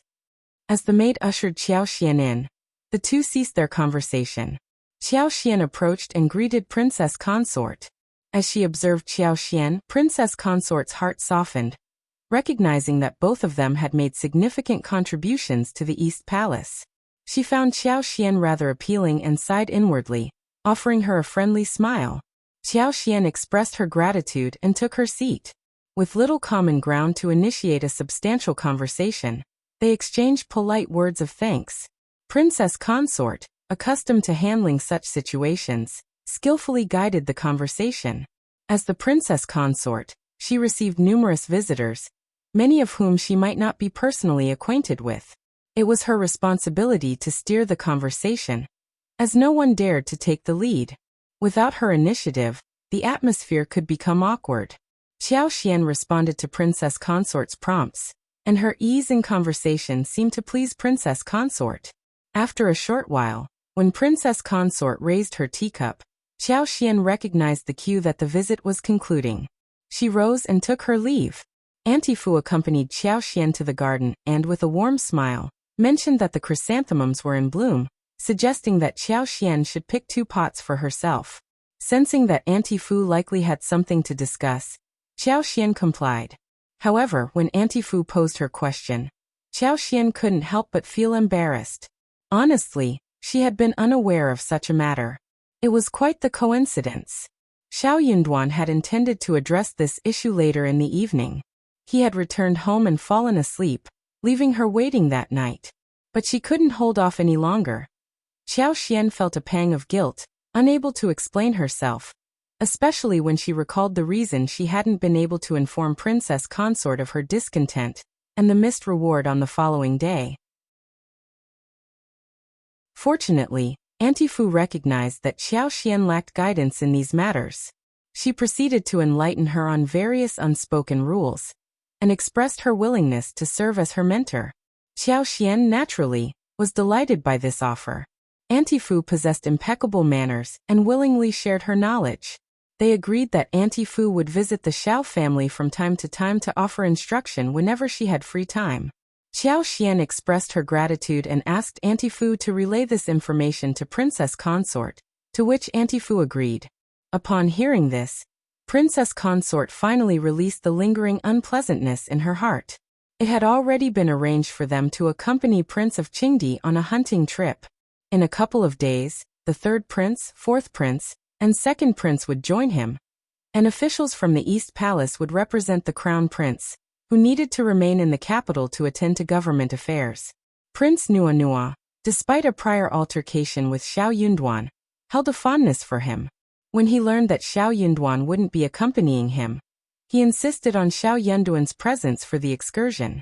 If you find any errors, ads pop up, ads redirect, broken links, non-standard content, etc., please let us know. Report so we can fix it as soon as possible. Chapter 1346. Preparing to go south. Xiao Yunduan adamantly declined Prince Nuanua's invitation, citing his busy schedule, a lack of archery or equestrian skills, and his belief that his presence would be of little use on a hunting expedition. Had it not been for Xiao Yunduan and Xiao Xian's plans to spend the new year in Jiangnan, the Crown Prince might have accepted the invitation on Xiao Yunduan's behalf.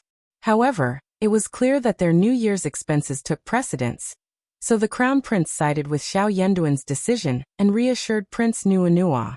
Prince Nuanua, a peculiar character, didn't take offense at Xiao Yunduan's refusal, In fact, he admired him even more. After all, not everyone had the courage to decline his invitation, as many sought opportunities to curry favor with him. Rather than face potential disapproval from the crown prince, his superiors, and others for rejecting Prince Nuanua, he proactively spoke in Xiao Yunduan's favor. He offered to share a drink when time allowed, as he would be stationed in the capital for an extended period, departing only after the next spring. Xiao Yunduan found himself at a loss. He had no desire to share a drink with this man. The group journeyed to a royal hunting ground over 200 kilometers from the capital. The officials and guards responsible for their reception in the capital breathed a collective sigh of relief as they departed. Finally, they could enjoy some rest and respite. The crown prince had already made the necessary arrangements. In the following days, Xiao Yunduan would travel to the south, inspecting the canals in Jiangnan for approximately 30 days. As soon as the official ship was ready, they would embark on their journey without any concerns. Sun Bai and Sun Qian continued to lead more than 10 guards from the eastern palace who accompanied them. Before leaving the capital, Qiao Xian ensured that all her tasks were completed. This time, Qiao Xian brought Li Xia and Li Qiao with her while leaving Qing Yan and Songshi behind in the capital. The strawberry production had significantly decreased, prompting Qiao Xian to inform the manager of Jinquan restaurant that the supply would cease in approximately 10 days. Anyone desiring fresh strawberries would need to wait until late March or early April of the following year. Despite the strawberries benefiting from Qiao Xian's wood power, substantial variety improvements, and enhanced cold resistance, the capital still experienced a harsh winter. Without the protection of a greenhouse and proper care, safely navigating the winter remained a significant challenge for the strawberries. Preparations for winter were essential. The strawberries had to be pruned, leaving only the roots, and then they would be covered with thick straw to encourage growth in the spring. While the restaurant owner expressed regret, he understood that fruit growth depended on factors beyond anyone's control. It was a matter left to nature.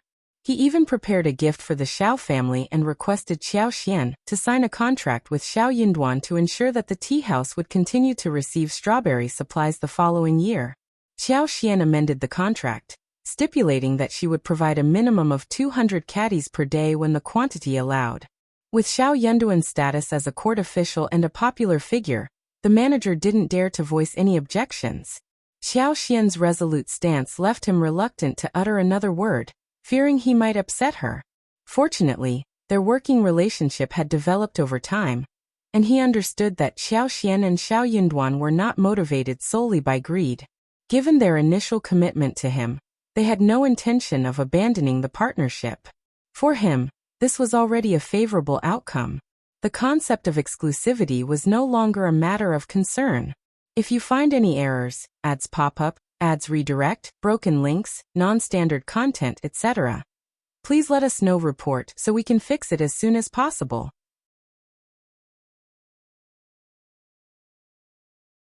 Chapter 1347 Potatoes. Xiao Xian and Xiao Yunduan arrived at the farm in Cloudwater Town. This time, the entire estate was in decent shape. Its cleanliness and tidiness had begun to draw attention, leading to a few scenes of budding prosperity. Although the staff hadn't been hired in sufficient numbers yet, tenants had already signed occupancy agreements and begun moving in, one family at a time.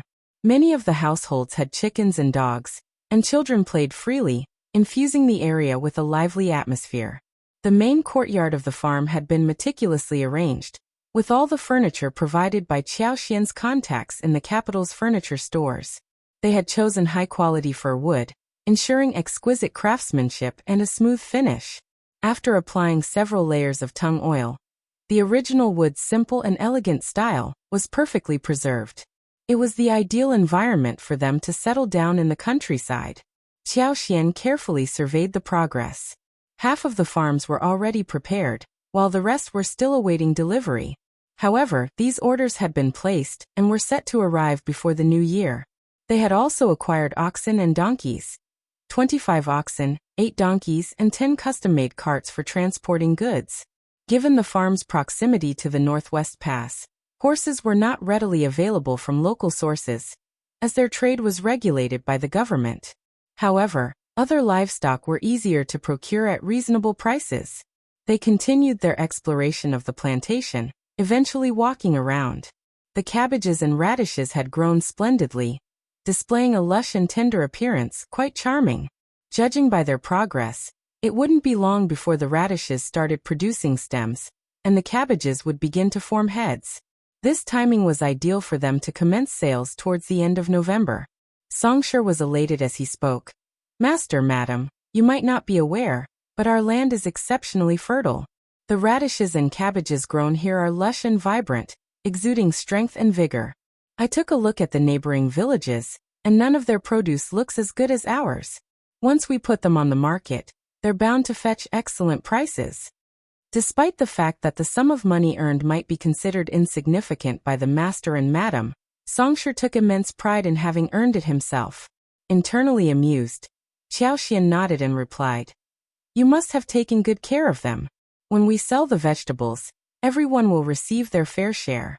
Don't sell off all of them, make sure the families get a portion. They can use them during the winter." In the capital, nearly every cellar and pottery jar would be stocked with winter vegetables. After inspecting the estate, they packed their belongings and enjoyed a day of rest. The following day, they boarded an official ship at the Tong State docks heading south. On the day before his departure, Xiao visited the East Palace bearing a 3-tiered lunchbox filled with various potato dishes, potato pancakes, and steamed potatoes. His intent was to brief the Crown Prince about the potatoes. The Crown Prince never accepted items from external sources without thorough scrutiny. Even though it was Xiao, the eunuchs would meticulously inspect for poison and taste the food before presenting it to the Crown Prince. Fortunately, the Crown Prince trusted Xiao, believing that the food he brought was not a mere offering but had a significant purpose. Thus he allowed its presentation. Had it been anyone else, they wouldn't have been given the chance to offer it to him. Xiao detailed the specifics of the potatoes, and the Crown Prince grew increasingly focused as he listened. He even summoned his confidant from the Ministry of Revenue to listen in on the discussion. Together, they tasted the potatoes. If you find any errors, ads pop up, ads redirect, broken links, non-standard content, etc., please let us know. Report so we can fix it as soon as possible.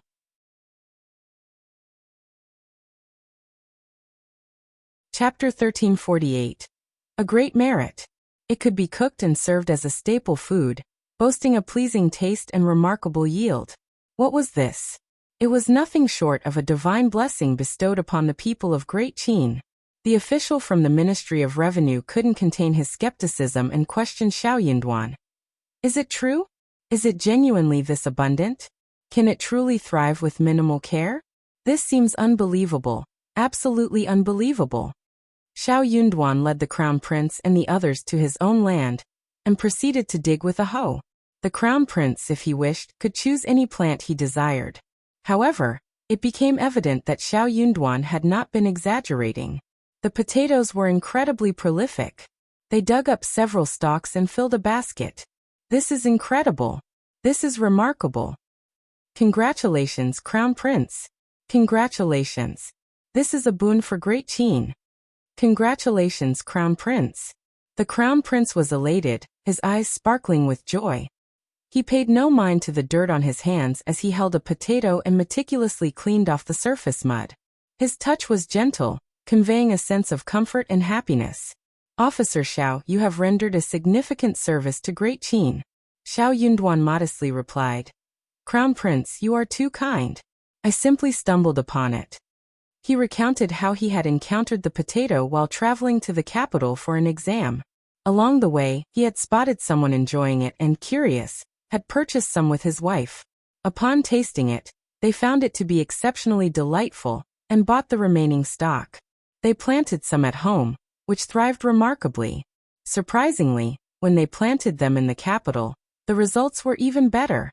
It was clear that these potatoes were not finicky about their growing conditions. Harvest time was just around the corner. A couple of days ago, his wife had brought a few servants to harvest a batch. These potatoes stored well, and could be consumed throughout the winter. Little did they anticipate that fields everywhere would yield such an abundance of elongated fruits. Upon reflection, she believed it would be wise to inform the crown prince of this discovery. However, she feared her explanation might not be adequate. Hence, she chose to prepare food made from potatoes and present it to the crown prince. This was the plan devised by Qiao Xian and Xiao Yunduan. Once they informed the crown prince about the potatoes, he would likely report it to the emperor and send officials to manage the potato resources in the region.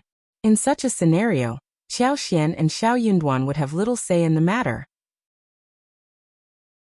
Qiao Xian had intended to cultivate potatoes herself in the coming year, but if the potatoes were taken to the East Palace, they might end up in the hands of the emperor or the Ministry of Revenue.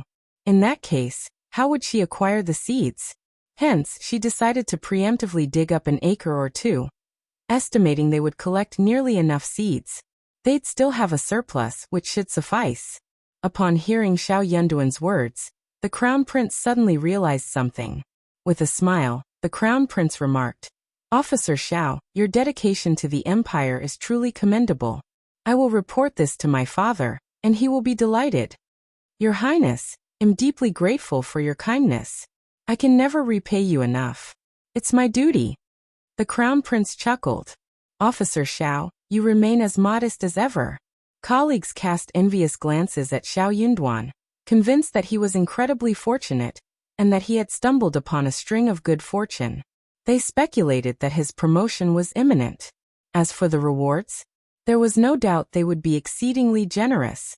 Indeed, on the same day, the crown prince dispatched a guard to oversee the garden. In accordance with Xiao Yunduan's request, the crown prince instructed that the strawberries in the garden were not to be tampered with. Everyone understood that Lord Xiao had a promising future ahead of him, and was a prominent figure in the East Palace. Therefore, the crown prince made it clear that there should be no interference. If you find any errors, ads pop up, ads redirect, broken links, non-standard content, etc., please let us know. Report so we can fix it as soon as possible.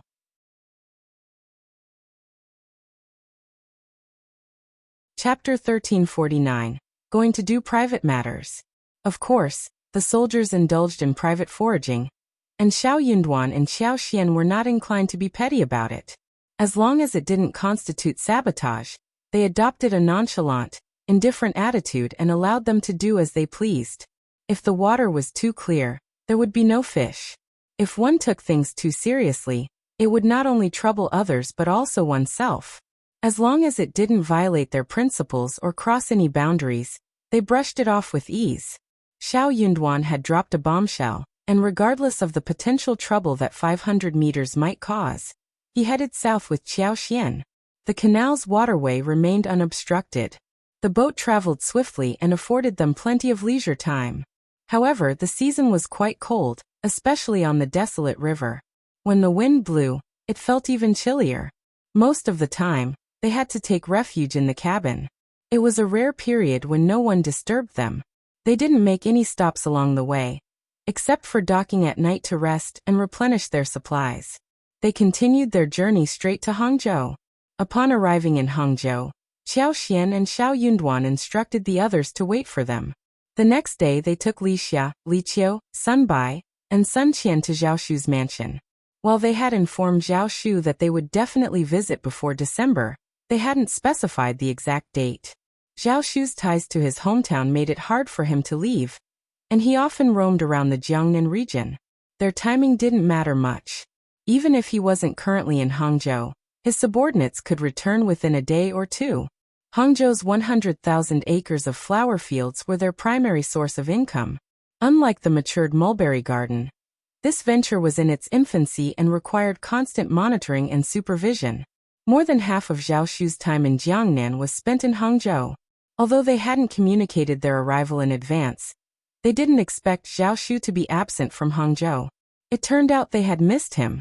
Aunt Qing and Uncle Qing were also present. The two of them were overjoyed to see Qiao Xian and Xiao Yunduan, warmly welcoming them into the room and engaging in lively conversation. However, when Qiao Xian and Xiao Yunduan inquired about Zhao Shu's whereabouts and expected return, Uncle Qing and Aunt Qing exchanged uneasy glances and began to speak hesitantly, as if they were still treading carefully. This left Qiao Xian and Xiao Yunduan puzzled. They exchanged glances and couldn't help but wonder. With a friendly smile, Qiao remarked, "Young Master Zhao, if you're occupied with your own affairs and it's inconvenient to share the details, that's perfectly fine. We can take a look at the flower fields and review the financial records. Your absence won't pose any problem." Uncle Qing chimed in. "Indeed, Lord Xiao, Madam Xiao, there's no need to worry. The financial accounts have been prepared, and your dividends are ready.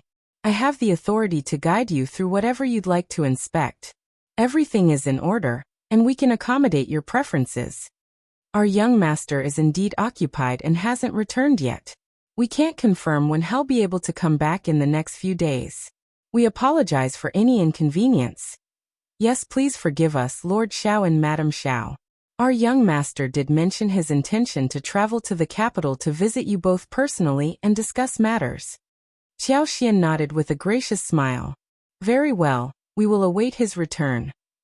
If you find any errors, ads pop up, ads redirect, broken links, non-standard content, etc., please let us know. Report so we can fix it as soon as possible."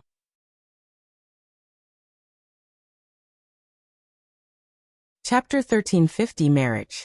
Qiao had a sudden realization that Zhao Shu was no longer a young man. If Madame Zheng were still alive, she might have already arranged a marriage for him, possibly even 2 years earlier. Xiao, hailing from the Jiangnan Mountains, was a striking beauty, and Zhao Shu, with his wealth and good looks, must have caught the attention of several families. It seemed likely that he had resolved his personal matters and was pursuing a romantic relationship. This assumption was further supported by Uncle Qing and Aunt Qing's cautious demeanor.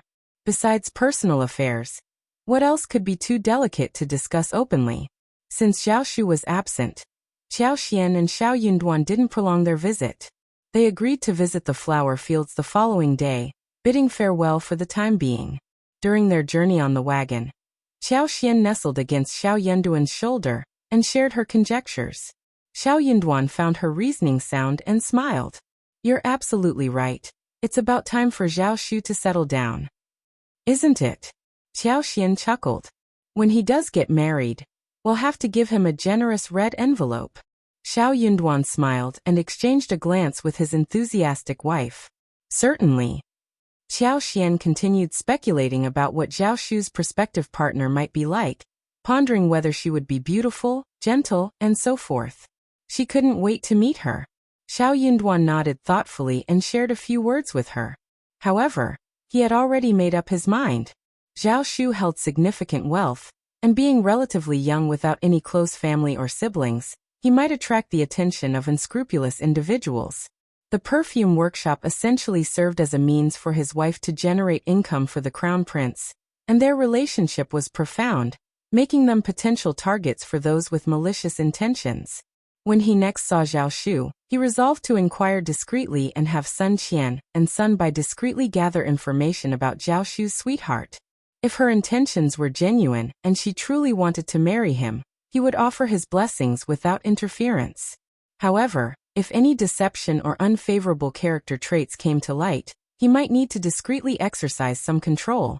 The following morning, after a hearty breakfast, they made their way to the flower field. The scene before them was already quite desolate and faded. Even the once vibrant flower fields had succumbed to the changing season. The plot where the lilies had thrived was now barren. The bulbs that had been harvested for daily consumption had been dug up. These lily bulbs could be stir-fried when fresh, used to make soups and porridge when dried, and even ground into powder for lily-flavored dishes. The earth appeared neatly turned over, awaiting the arrival of spring next year for replanting. Aside from this emptiness, some of the other plants also bore signs of dormancy.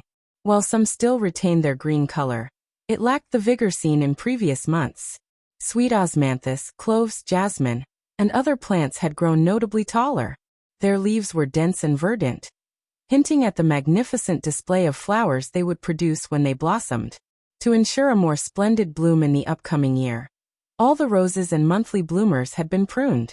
Only short, 2 to 3 inch poles remained. Proper care and nurturing would commence when the weather warmed up in the next year. Qiao gently channeled her wood elemental power, allowing it to permeate the flowers and trees, not to force growth, but to transform into her own energy. This subtle infusion aimed to fortify the plants for the winter months ahead, enabling them to thrive with renewed vitality in the following year. They would flourish once more. If you find any errors, ads pop up, ads redirect, broken links, non-standard content, etc., please let us know. Report so we can fix it as soon as possible.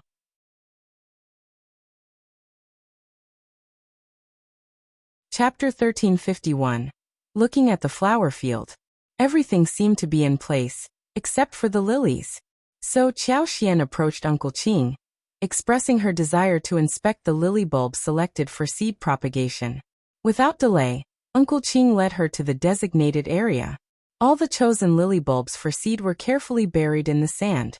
A dedicated gardener tended to them, adjusting the watering regimen based on the sand's moisture levels. Uncle Qing took a moment to explain to Qiao the reason for this meticulous care. Qiao nodded appreciatively, acknowledging that it was indeed the best approach, and Uncle Qing had done well in hiring the gardeners. With a focused concentration, Qiao infused her superpower into the lily bulbs before heading to Zhao Shu's tea house to assist him. The tea house was situated along the mountainside, winding gracefully upwards, presenting a picturesque view. In an effort to conceal the perfume workshop, Zhao Shu and his team had put in great effort. The tea saplings planted there were 3-year-old seedlings, ready for harvest in the spring. Within a dedicated courtyard on the farm, the perfume workshop conducted the process of extracting essential oils from flower petals, adjusting their composition, and ultimately producing bottles of perfume. The operation was intricate and required meticulous attention. In Great Qin, finding someone skilled in the art of crafting spices and incense cakes was nearly impossible. Nevertheless, the underlying principles were similar, and they could be learned. Presently, they had become quite proficient in this craft. The stock of essential oils extracted earlier was nearly depleted. At month's end, the perfume workshop would temporarily cease operations, resuming in mid-spring of the following year. On the subsequent day, Uncle Qing didn't wait for Qiao and Xiao Yunduan to seek him out. Instead, he arrived with the account book, requesting their assistance in reviewing the financial records. Qiao and Xiao Yunduan had unwavering trust in Zhao Shu and his loyal servant, so reviewing the account book was merely a formality. After scrutinizing the income and expenses, they retained the primary account book for a closer examination, and returned it to Uncle Qing the following day. For the year, a total of 2,268 bottles of perfume had been sold, resulting in earnings of 228,300 taels of silver. Following the agreed 40-60 split, Qiao share amounted to over 93,000 taels of silver. Uncle Qing presented them with notes and 2 beautifully crafted gift boxes, sharing that the young master had prepared them for Lord Xiao and Madame Xiao. The two of them extended their stay in Hangzhou for another 5 to 6 days, enjoying the city and its outskirts. The early winter season in Jiangnan offered a different kind of beauty, with colorful fallen leaves adorning the landscape, complementing the picturesque mountains and rivers. It held its own charm compared to the scented mountains near the capital. During their time in South, Qiao purchased various specialties, including silk, embroidered items, fans, Longjing tea, smoked duck, winter bamboo shoots, lotus root powder, sweet osmanthus honey, and sweet osmanthus cakes. As for Zhao Shu's marriage, it appeared to be a complex matter, given his prolonged absence. With no further reason to linger, Qiao and Xiao Yunduan made their way back to the capital. Despite Zhao Shu's insistence on giving Qiao a 30% share of the profits, it was essential to remember that the mulberry garden had no direct connection to her. She had been assisting Zhao Shu in addressing the issue. They had already received a substantial sum, and taking more would be excessive. Any future offer from Zhao Shu could yield at most 100,000 taels, a figure Qiao wouldn't seek to increase. Thus, there was no need for them to proceed to Yangzhou to inspect the mulberry garden, especially with the weather growing colder. It was time for them to return to the capital. If you find any errors, ads pop up, ads redirect, broken links, non-standard content, etc., please let us know. Report so we can fix it as soon as possible.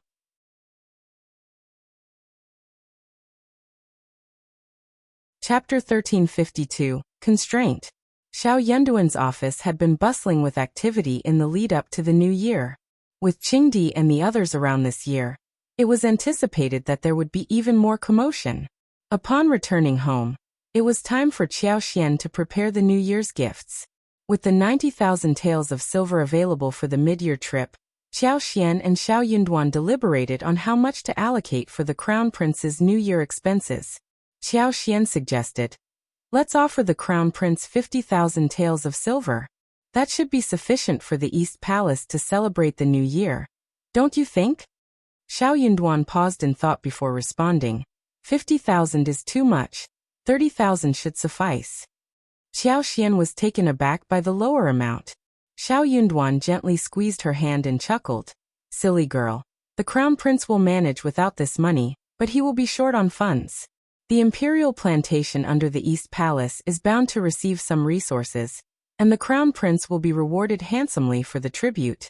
Additionally, the Ministry of Internal Affairs allocates 5,000 taels of silver to the East Palace for the new year annually. By providing an additional 30,000 taels, we can cover the expenses not just for the new year, but also for the entire spring festival. We shouldn't give too much at once. I'm concerned we'll need to prepare another sum of money after spring." As he spoke, Xiao Yunduan couldn't help but feel a pang of sympathy for the Crown Prince. While other princes received New Year's gifts without hesitation, the Crown Prince, due to his elevated position, couldn't partake in such luxuries. His peers were all prosperous and capable, but the Crown Prince was the sole exception, unable to afford much. Even on his own birthdays, he was cautious not to accept overly lavish gifts, fearing that it would reflect poorly on him, as he should understand the struggles of the common people.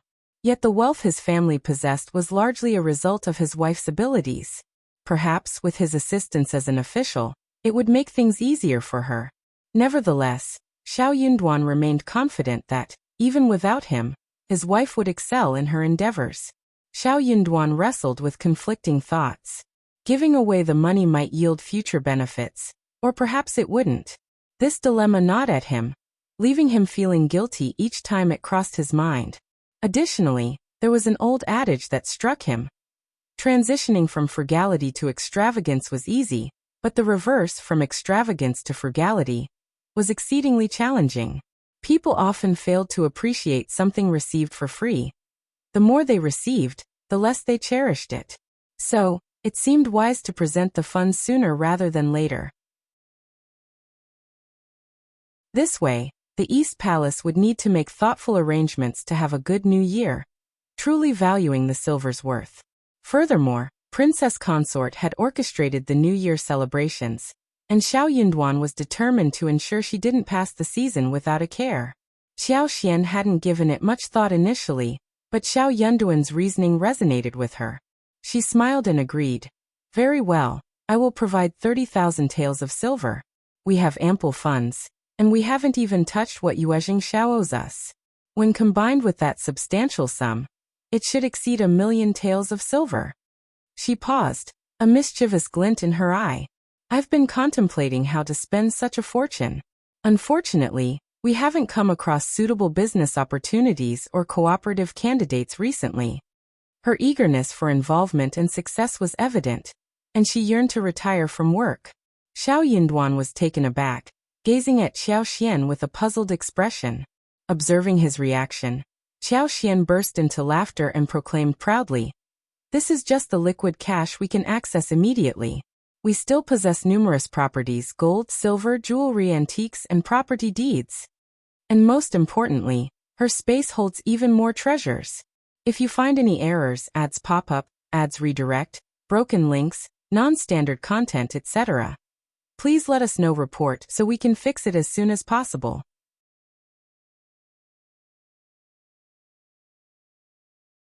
Chapter 1353. This is the foundation of her establishment.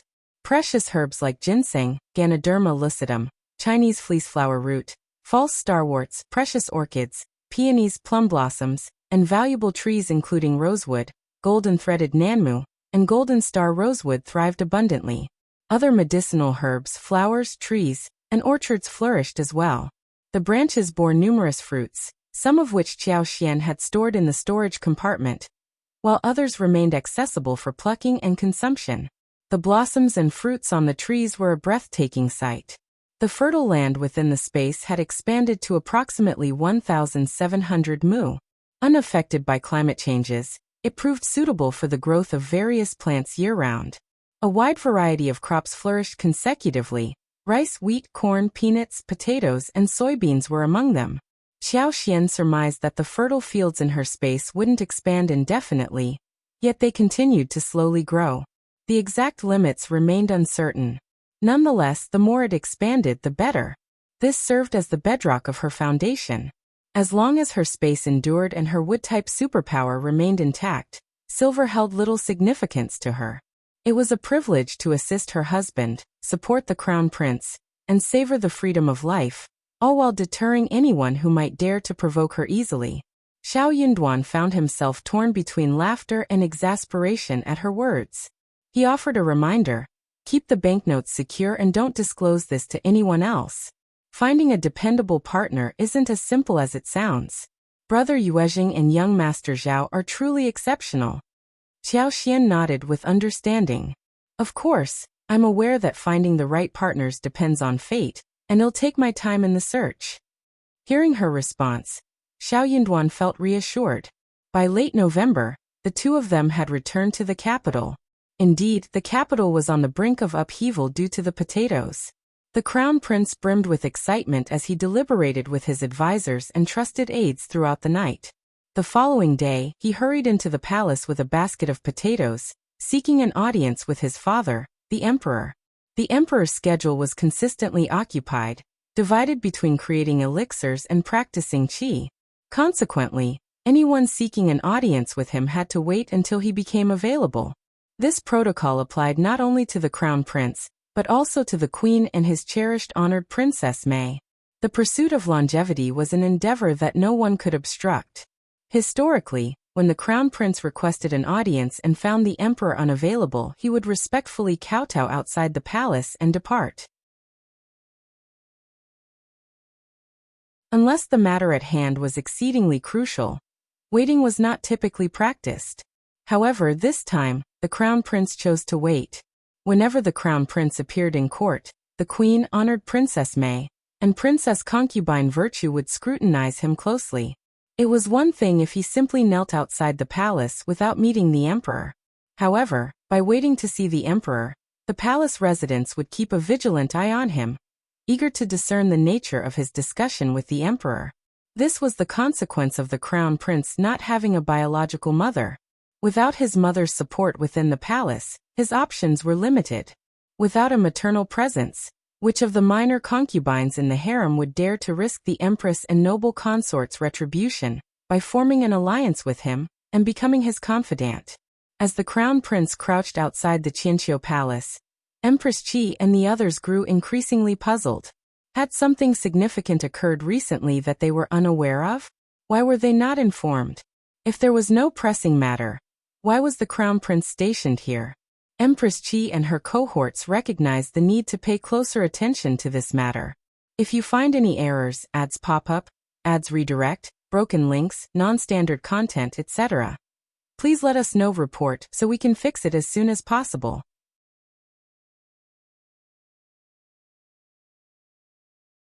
Chapter 1354. If I want to, nothing can hide from him.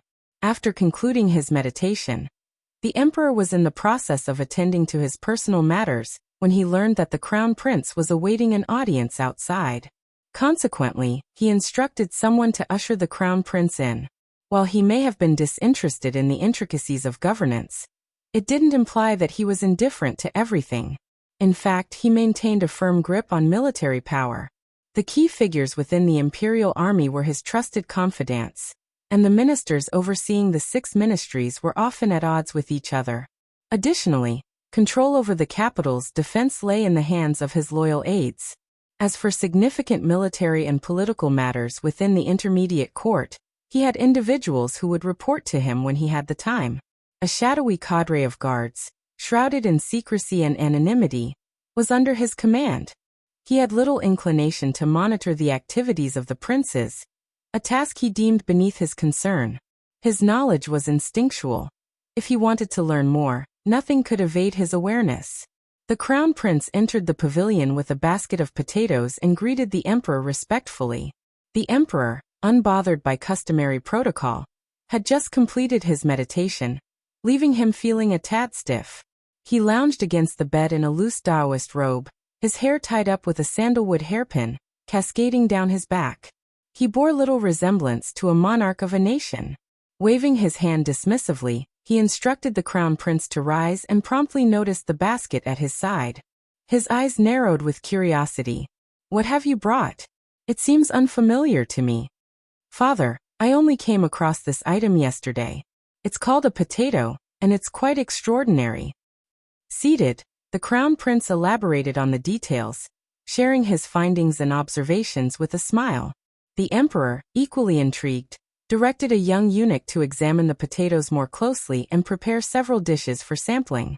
He couldn't help but feel a surge of excitement and mild skepticism. "You've never deceived me before, and I trust you. But can these potatoes truly be so bountiful? I have my doubts." "Wisdom indeed resides with Father." The Crown Prince beamed and continued. "Initially, I shared your skepticism.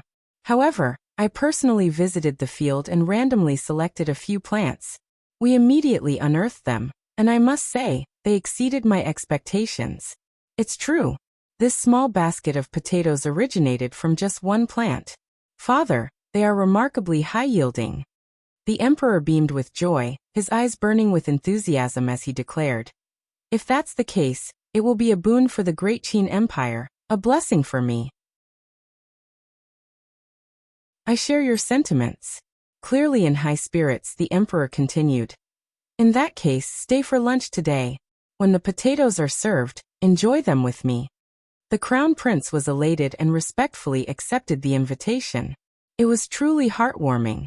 It had been a considerable while since the father and son had dined together and discussed family matters that didn't revolve around military affairs.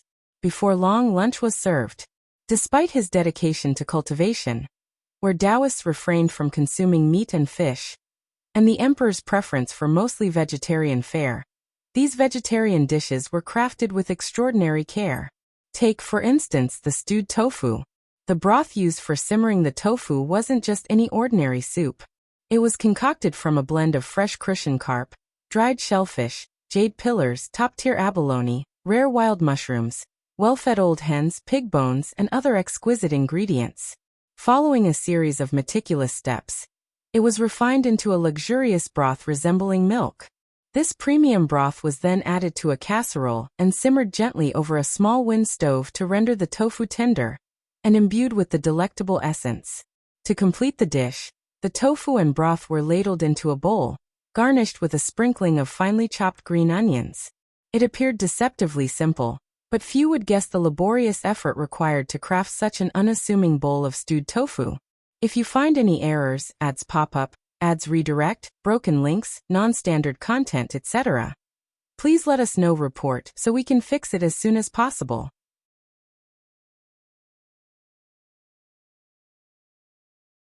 Chapter 1355. Delighted. The Emperor's morning meal had already been arranged, with 12 dishes and a soup laid out. Additionally, there were stir-fried potato shreds, beef-roasted potato cubes, potato pancakes, steamed potatoes, and a few other potato-based dishes. The Emperor gestured for the Crown Prince to take a seat, and then he surveyed the dishes. He ordered a bowl of beef soup and a tripod lake for Taoist Shangzhen, much to the Crown Prince's chagrin. It was evident that his father had immense trust in Taoist Shangzhen. Had it not been for the old Taoist priest's previous mishap during pill refinement, which had nearly cost the Emperor his life and resulted in a furious decree of death, the Emperor might have placed even more trust and favor in Taoist Shangzhen now. It was this prior incident that had kept Taoist Shangzhen in check, preventing him from becoming overly audacious. This had ultimately improved his circumstances. However, could Taoist Shangzhen maintain his composure going forward? Would the Emperor refrain from making any more mistakes? The Crown Prince couldn't fathom these uncertainties, nor did he dare to contemplate them.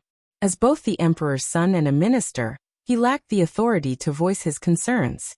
The emperor cast a glance at the dishes, and the attending eunuch promptly placed the 4 potato dishes in front of the emperor. The crown prince smiled and remarked, "Father, please try them. I found them quite delicious before, so I had the audacity to present them to you." The emperor nodded and picked up his chopsticks, sampling some of the shredded potatoes. In truth, the sour and spicy shredded potatoes needed to offer a burst of flavor to truly delight the palate. However, for the emperor's meal, balance and harmony took precedence. The stir-fried shredded potatoes were only subtly spicy and tangy. Nonetheless, the palace chefs were exceptionally skilled. After receiving guidance from the chef from the East Palace accompanying the crown prince, the shredded potatoes were stir-fried to perfection. They retained their crispiness and were utterly delectable. The slight hint of sourness and spiciness effectively awakened the taste buds, leaving a refreshing aftertaste. The emperor nodded in satisfaction and proceeded to taste the other potato dishes, personally peeling the skin and taking a bite of the steamed potatoes. "Exactly." The emperor was elated, his eyes shining as he exclaimed, "Your Highness, you have brought great prosperity to Great Qin. Well done, well done. These potatoes can serve as both vegetables and grains, and their productivity is exceptional. This is a blessing for Great Qin." The crown prince quickly stood up, taking a couple of steps back before bowing respectfully to his father. "Congratulations, father." The attending eunuchs knelt behind the crown prince, offering their congratulations to the emperor. "Congratulations, your majesty." Although they weren't entirely sure what they were congratulating the emperor for, the crown prince's words made sense, so they followed his lead. "Ha ha ha ha. Wonderful, wonderful." The emperor was genuinely delighted. After commending the crown prince, they enjoyed their meal together, starting with the potatoes and discussing matters related to the welfare of the people.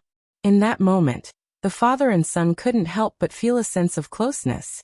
Even as rulers and ministers of the dynasty, they were bound by their bloodline as father and son. However, the emperor couldn't completely place his trust in the crown prince. He dispatched his trusted eunuch, along with the ministers of revenue and the ministry of personnel, to inspect and personally excavate the potatoes. News of this development sent shockwaves through the court and among the populace. Minister Tian from the Ministry of Personnel was taken aback. He engaged in conversations with everyone, praising their efforts, but inwardly, he seethed with anger. What was happening? How could the crown prince be so fortunate? The other princes were furious. Upon discovering Xiao Yunduan's involvement in this matter, and realizing that he was the instigator, they were itching to seek retribution against him.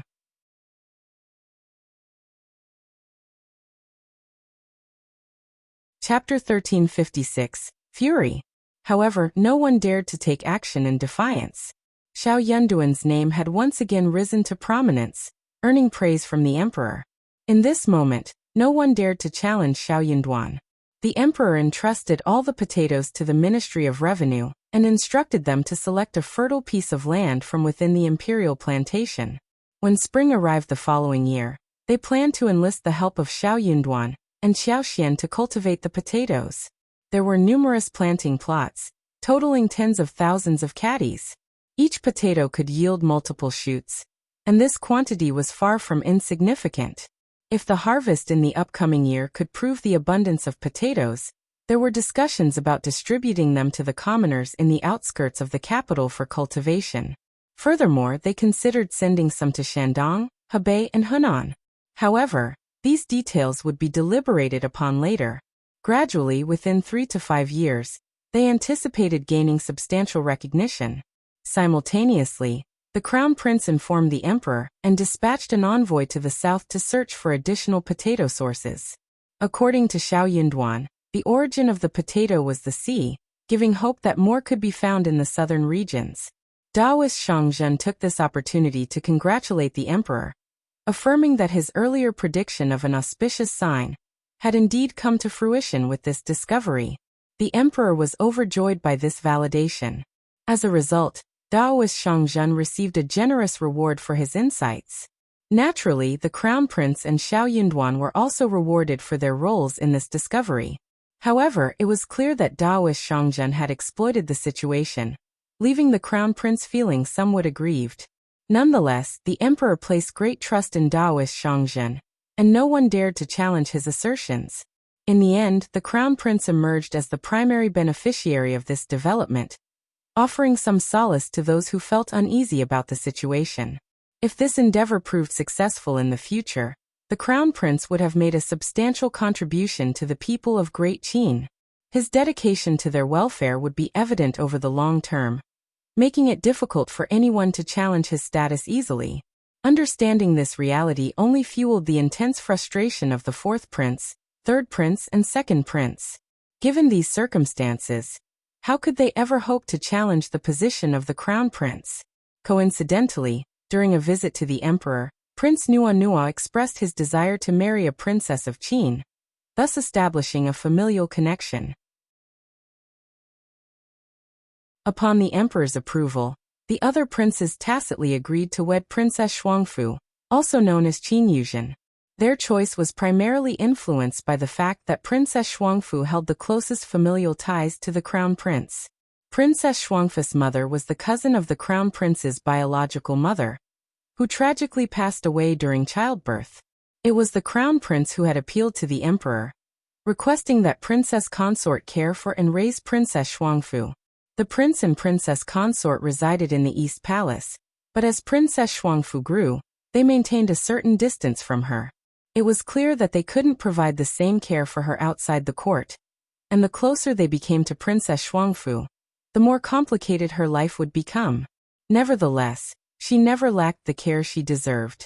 Furthermore, Princess Shuangfu had always maintained a low profile, rarely interacting with others or partaking in social activities. With the exception of paying respects to the empress, she seldom left the palace courtyard. Hence, over the years, Princess Shuangfu's life had been relatively peaceful and stable, despite the absence of her mother and her limited interactions within the palace.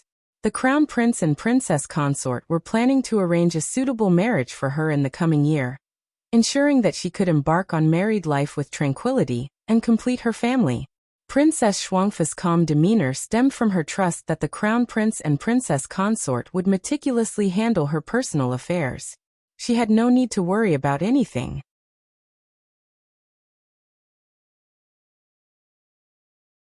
Chapter 1357. Princess and Marriage. She only needed to bide her time until she was old enough to leave the palace and embrace a carefree and comfortable life. In anticipation of that day, she could remain exceedingly quiet. Yet, she never foresaw that she would still become a pawn in the power struggle among the princes. The princes, the queen-honored Princess Mei, and others all made their moves simultaneously. Before the crown prince could even react, the fate of the matter had already been sealed. This left the crown prince disheartened and filled with sighs, for she was the sister he had looked after for so many years. However, given the current circumstances, there was little the crown prince could do. Princess Shuangfu had reached the age when she could be married off. Surprisingly, Empress Qi, honored Princess Mei, and others suddenly began to describe him as a gentle and virtuous person. This delighted the emperor, who believed he was the most suitable candidate for a marriage alliance. True to his word, he approved the match. Due to this turn of events, the crown prince paid a visit to Princess Shuangfu in the palace. He wanted to offer her solace, but it proved difficult. He had promised to secure a suitable marriage for her and protect her for the rest of her life, yet he found himself reneging on that pledge. Princess Shuangfu, however, remained composed. Her initial anger and fear had swiftly subsided. After all, what other choice did she have?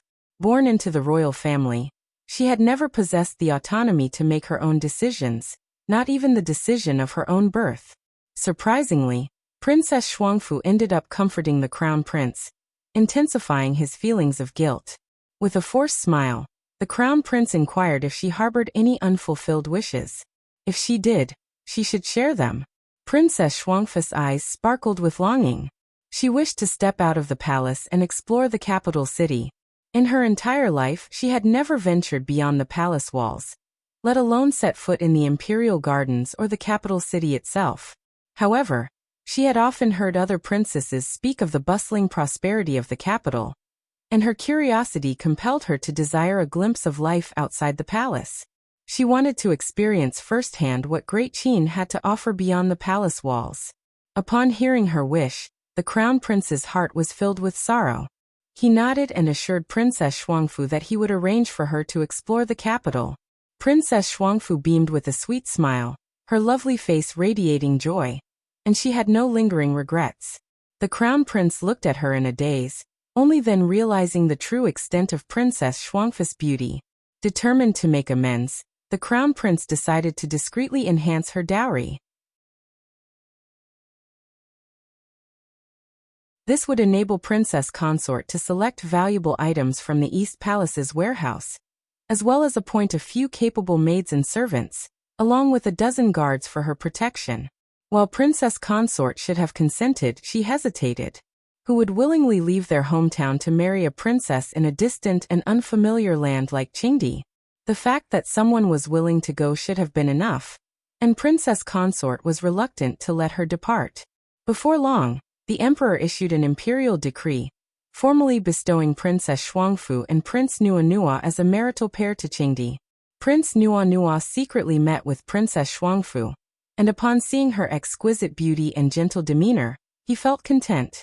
In the court, everyone celebrated, and the common folk rejoiced when discussing the matter. The union between the Princess of Qin and the Prince of Qingdi symbolized a closer relationship between the Great Qin Empire and Qingdi, suggesting that peace and stability would prevail for many years to come. It was a reason for collective joy. As for whether Princess Shuangfu herself was happy, it seemed that no one paid much attention, or perhaps no one cared. She believed that this would mark the end of her involvement in the matter. However, to her surprise, the emperor suddenly commanded Xiao Yunduan to escort Princess Shuangfu to Qingdi.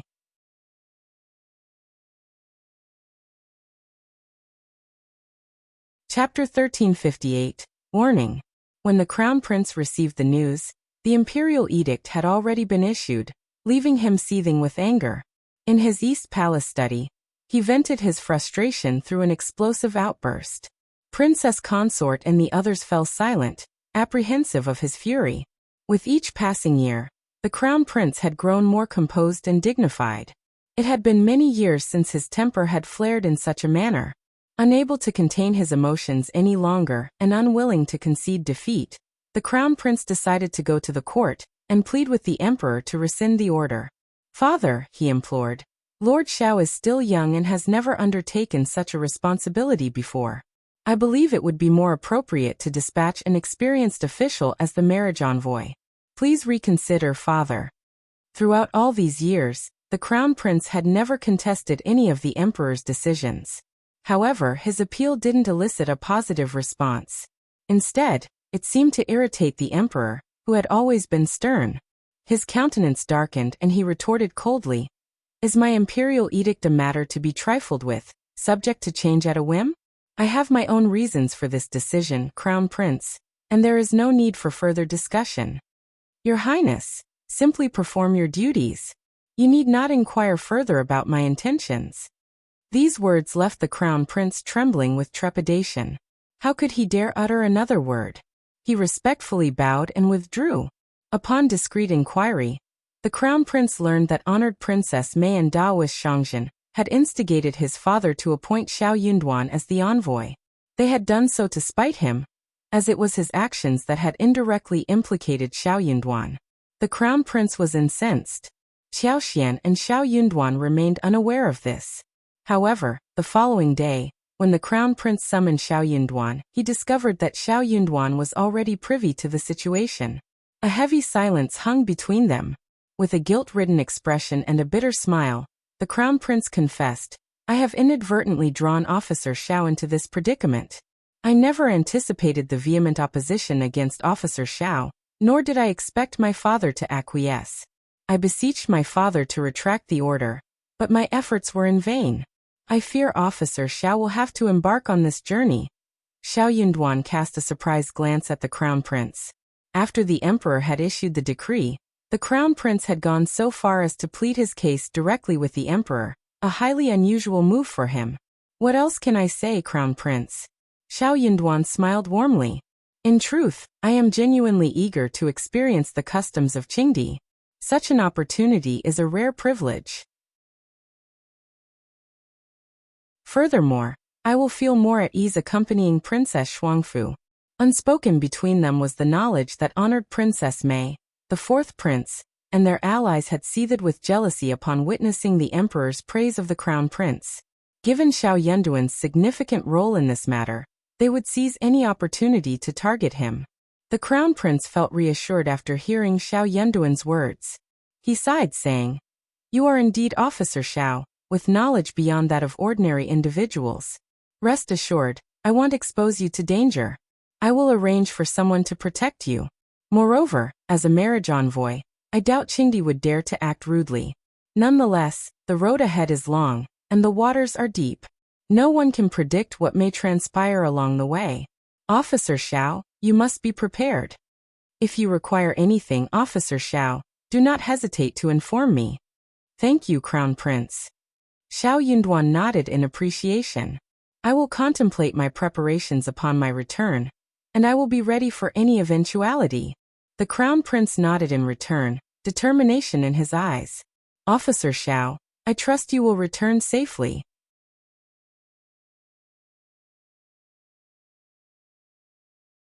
Chapter 1359, Marriage Envoy. Xiao Yunduan came to pay his respects, with an additional purpose of delivering the New Year's money to the Crown Prince. 3 banknotes, each worth 10,000 taels, were discreetly placed in his arms. Despite the unexpected turn of events, the Crown Prince did not forget the matter at hand. He carefully arranged the banknotes on the table and said, "Officer Xiao, please don't hesitate to share your thoughts with me." "Certainly, Crown Prince." Xiao Yunduan didn't oppose the idea of being a marriage envoy. However, he was concerned about how to break the news to his wife. If his wife were to find out, she would undoubtedly be anxious. How could he bear to see her worried? Following that night, Xiao Yunduan took Qiao aside and engaged in a heartfelt conversation. Sensing a positive atmosphere, he eventually broached the topic of his upcoming journey to escort Princess Shuangfu to Qingdi after the new year. The wedding date has been set. On the 8th of March next year, the Prince of Qingdi will depart for Qingdi, with the princess accompanying him. "Please don't fret, my dear. I will certainly return to the capital in no more than half a year. During the days I'm away, if you're uncomfortable staying in the capital, I'll make all the necessary arrangements for you, whether you wish to go to Jiangnan or return home." Xiao Yunduan remained oblivious to the fact that his wife had been silently listening, without uttering a single word. His surprise was evident.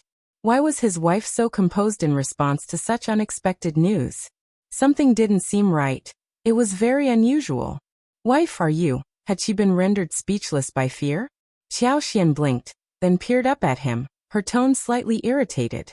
"Are you going to send off Princess Shuangfu?" "Yeah. That's all. You're going to escort the princess to Qingdi for her wedding, and you'll be gone for at least half a year?" Qiao Xian inquired. "Yes, but I will do my utmost to return as soon as possible." After all, parting from his wife was something he found unbearable. This topic was quite disheartening. He had just brought it up, and the journey was still some distance away, yet he already felt reluctant. The fourth prince and the others were truly despicable. If they had any grievances, they could have directly approached the crown prince. What gave them the right to target him? Qiao Xian sighed gloomily. "But this journey will take you through many mountains and rivers, and the road is long. Who knows what challenges may arise along the way? If you encounter delays and aren't able to return, I will be stranded, whether in the capital, the south, or at home. I can't go home, as my mother would inquire, and I wouldn't dare to deceive her. If I reveal the truth, both my mother and my family will worry."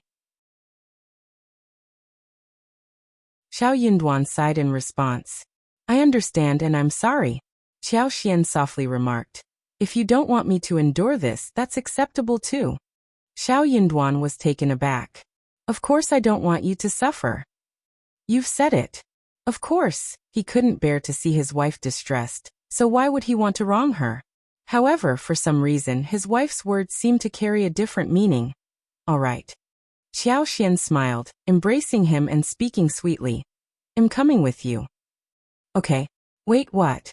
Wife, you You promised not to let me suffer. You can't break your promise. Sweetheart, this is the only way. Xiao Yunduan found himself torn between amusement and exasperation. However, Qiao Xian didn't view it as a significant issue. I'll be there, and Princess Shuangfu will have someone to accompany her. If any issues arise, Princess Shuangfu can communicate them directly to you, and I can speak on her behalf. It's rather convenient, isn't it? If you find any errors, ads pop up, ads redirect, broken links, non-standard content, etc., please let us know report so we can fix it as soon as possible.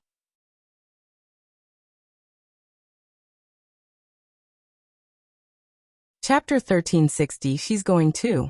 But the journey is arduous and the path is long. Xiao Yunduan began, only to be interrupted by Qiao Xian's laughter. I've never been one to endure hardship. I used to grumble every time we ventured into the mountains. My dear husband, can you bear to leave me alone in the capital? Besides, I'm curious to see what Qingdi is like. In fact, this may be a once-in-lifetime opportunity. Husband, please allow me to accompany you. Xiao Yunduan sighed. As long as my husband agrees, you will surely find a way to secure a chance for me, won't you? Xiao Yunduan sighed again. He was growing increasingly frustrated, but he still hesitated to approve of taking Qiao Xian with him. It was not going to be a peaceful journey. This wasn't merely due to the unpredictable challenges of traversing mountains and rivers, or entering a foreign land. The main concern was that the fourth prince and the third prince were unlikely to let slip such a golden opportunity, especially the fourth prince. They were bound to find an opportunity to strike during the journey. The crown prince would dispatch guards and covert agents to ensure his safety, and Princess Shuangfu also had her own guard contingent. During the journey, the marriage envoy held absolute authority over the guards. Xiao Yunduan was confident in his ability to manage them. However, with Qiao Xian added to the mix, he could not guarantee anything. Excessive worry led to confusion. His deep affection and high regard for her left him anxious about potential risks and rewards. Once such concerns clouded his judgment, it could be perilous. Often, not only would it prove counterproductive, but it could also endanger both of them. This was something he absolutely could not accept. Although he found himself genuinely tempted by her proposition. Allowing her to accompany him without being separated would be the ideal scenario, a perfect balance. He also believed that she wasn't as fragile as she might appear. Even if the journey involved challenging terrain and lengthy travel, he was confident she could handle it. However, he couldn't afford to embrace this potentially perilous win-win situation. Nor did he dare to. Xiao Yunduan couldn't bring himself to reject Qiao Xian outright, so he resorted to stalling tactics. It's getting late, my love. Let's retire for the night, and we can discuss this further later. We've been on the boat for quite some time, and you must be tired. How about going home and getting a good night's sleep? Qiao Xian felt a mix of irritation and amusement. She pinched his cheek and said with a playful smile, "Are you trying to evade me? You're my husband. Even if I bring this up tomorrow or later, can you really hide from me? Aren't you returning home tomorrow? Or are you planning to avoid talking to me?" Xiao Yunduan sighed. Of course not. Qiao Xian grinned and coaxed him. Just tell me, I want to hear it. Xiao Yunduan smiled wryly. She wanted to hear it? If she desired anything else, he would gladly comply. He simply fell silent, closed his eyes, and refrained from speaking further. Qiao Xian smiled, closed her eyes, and drifted off to sleep. In any case, she intended to go. If he denied her, she would insist on joining him. She differed from the daughters-in-law of other prominent families in the capital. They had elders and rules to guide them, but she did not. In the end, after days of persuasion, Xiao Yunduan relented. Forget it, he would take her along. After all, leaving her in the capital might put her in harm's way. Without his presence, not to mention the potential actions of the fourth prince, even the Tian family might exploit the situation to create problems. If something were to truly occur, he would be filled with even deeper regret. In the end, it seemed wiser to bring her along. If you find any errors, ads pop up, ads redirect, broken links, non-standard content, etc., please let us know report so we can fix it as soon as possible.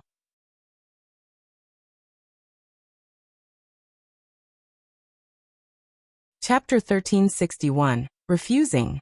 No matter what, he was determined to stay by her side. With him around, he was certain she would be safe. Xiao Yunduan broached the topic to the crown prince, using the pretext of collecting seeds. If it were just about accompanying the princess, the crown prince might have hesitated, as there had never been such a precedent. However, Xiao Yunduan suggested that Qiao Xian had a knack for planting flowers and trees, and could potentially acquire valuable specimens during the journey, which would benefit the empire. The revival of the potatoes, strawberries, and peony flowers had already demonstrated Qiao Xian's capabilities.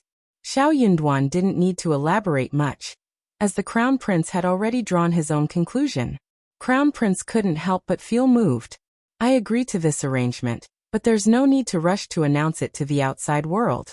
We can discuss it closer to the departure date. By then, even if someone intended to cause trouble, it would be too late. Xiao Yunduan concurred with the timing and expressed his gratitude. Thank you, Crown Prince, for your understanding. In that case, I will inform Ms. Qiao to begin preparations. Very well, the Crown Prince replied. Observing Xiao Yunduan's softened demeanor and the subtle change in his tone when speaking of Qiao Xian, he couldn't help but chuckle internally. Officer Xiao and Ms. Qiao are truly deeply in love with each other. It can be lonely to travel alone, and the journey is fraught with challenges. Having someone to look after you is advantageous. What if I ask Princess Consort to select a trustworthy and sensible person to accompany Officer Xiao? It would provide him with additional assistance. Xiao Yunduan's expression twisted with discomfort and displeasure. Crown Prince, you jest. I have no desire for anyone else to accompany me in this lifetime. My wife, Miss Qiao, is the only one I need. The Crown Prince's countenance momentarily stiffened, and Xiao Yunduan's unequivocal refusal left him feeling somewhat embarrassed.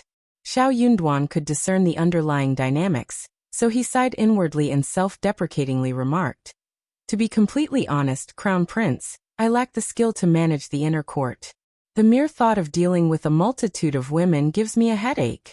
I fear that conflicts would erupt both openly and secretly, causing utter chaos. That would be disastrous, wouldn't it? Let's keep it simple. Having a wife and children to continue the family line is sufficient. I am more inclined to assist Crown Prince with his burdens when I have the time." The Crown Prince burst into laughter. "Officer Xiao, your perspective is unique, but I appreciate it." He narrowed his eyes and spoke in a hushed tone. "Officer Xiao, please serve me diligently. Rest assured, I won't let you endure hardship." Xiao Yunduan bowed. "Crown Prince, I will always remember your benevolence. You've already done so much for me." The Crown Prince chuckled heartily, feeling even more content. On that day, the Emperor also bestowed potatoes upon them. The Emperor's rewards far surpassed those of the Crown Prince. Given Xiao Yunduan's significant contribution to the empire, his reward was expected to be substantial. Although Qiao Xian had played a significant role in the matter, being a woman put her at a disadvantage. However, if the Crown Prince could remember her kindness, why would the Emperor argue with her? Xiao Yunduan handed over all the rewards to Qiao Xian. The 20 pieces of brocade, 4 pieces of jade ornaments, and 1 gold inlaid jade rui, with a smile and said, "This is all thanks to your efforts. Keep them all." Qiao Xian didn't decline and responded with a smile. "Of course, what's yours is mine, and my contributions are yours as well. Why should we divide them? If you find any errors, ads pop up, ads redirect, broken links, non-standard content, etc., please let us know report so we can fix it as soon as possible."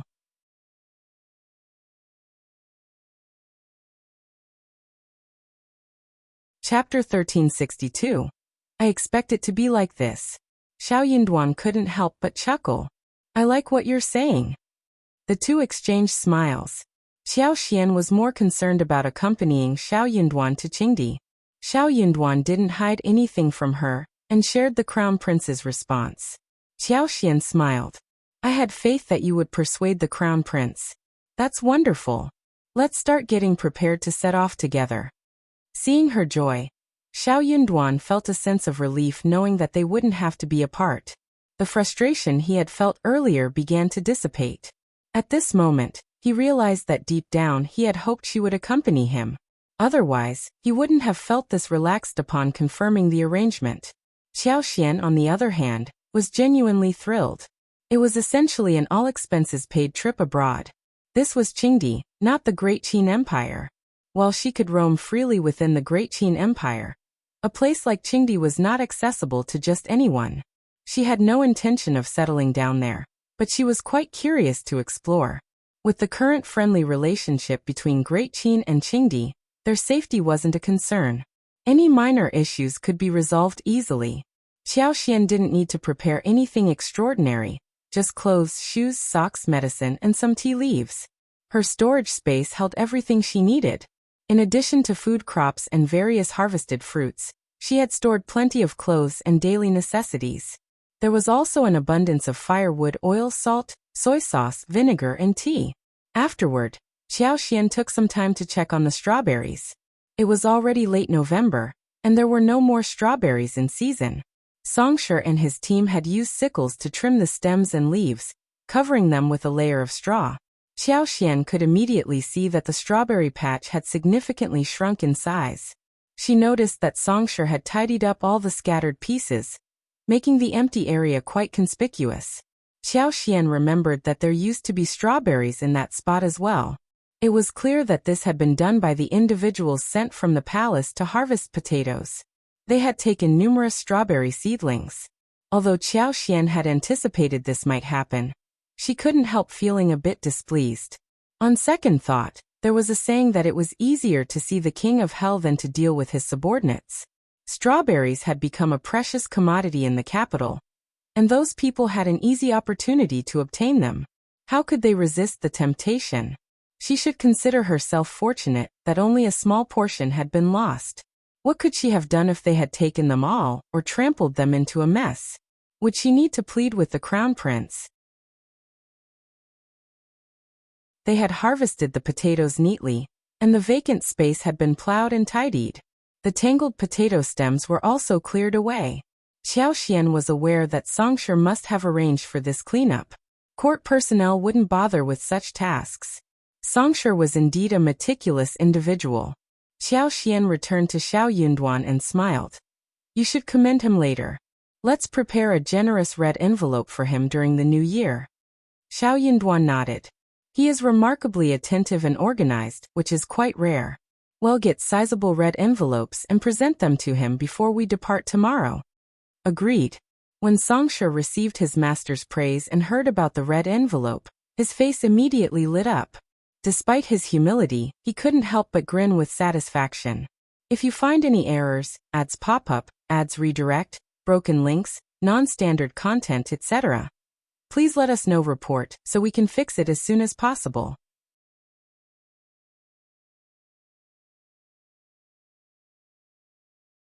Chapter 1363, New Year Gift. He had hastily summoned his masters to address the aftermath of this crucial moment. His masters had finally acknowledged his hard work, ensuring he wasn't toiling in vain.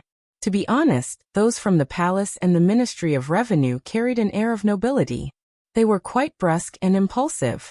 Fortunately, the steward of the East Palace accompanied him, and the head of the Ministry of Revenue was a colleague of his old master.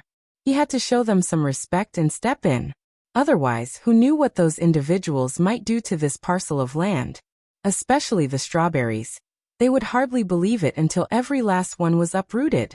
Qiao Xian gazed at the strawberries and inquired with Songsher about the hundreds of acres of carrots and cabbages. Could they be put on the market now? Songsher nodded enthusiastically. Look at the extensive planting we've done. There's no need for me to venture into the city to find buyers. Many vegetable vendors have already expressed interest. More than half of it has been sold, and there's less than 300 acres left. I believe it will all be sold within 10 days. As Songsher spoke, he provided a clear breakdown of the pricing and income. Given the bulk purchases by the vegetable vendors, they had to offer competitive prices. Carrots and cabbages were both selling for 2.5 copper coins per caddy. Qiao Xian nodded in agreement. That was a reasonable price. In other words, the capital's prices were higher than elsewhere. In Heshan County, cabbages often went for 1 copper coin for 1, 5 or 2 caddies. Qiao Xian didn't dare to charge significantly more for her own cabbages and radishes, aiming for only a 20% higher price than the competition. In total, the 100 acres of land could fetch over 40 taels of silver. After deducting all the expenses, they would earn approximately 40 taels of silver. The few hundred acres planted this winter could also yield more than 300 taels. This 300 taels would be just enough to prepare for the upcoming New Year festivities at home. He rewarded Songsher generously with 50 taels, while Li Xia and Li Qiao received 20 taels each, and Qingyan was given 8 taels. The farmers on the farmstead were each provided with 2 taels, and the tenants received 3 taels each. Additionally, he tasked Songsher with purchasing a substantial amount of rice, flour, oil, salt, thick cotton cloth, quilts, and other necessities. He distributed these items among the farmers and tenants based on their population. Even though prices in the capital were steep, particularly with the new year approaching, the overall expenditure was not excessive.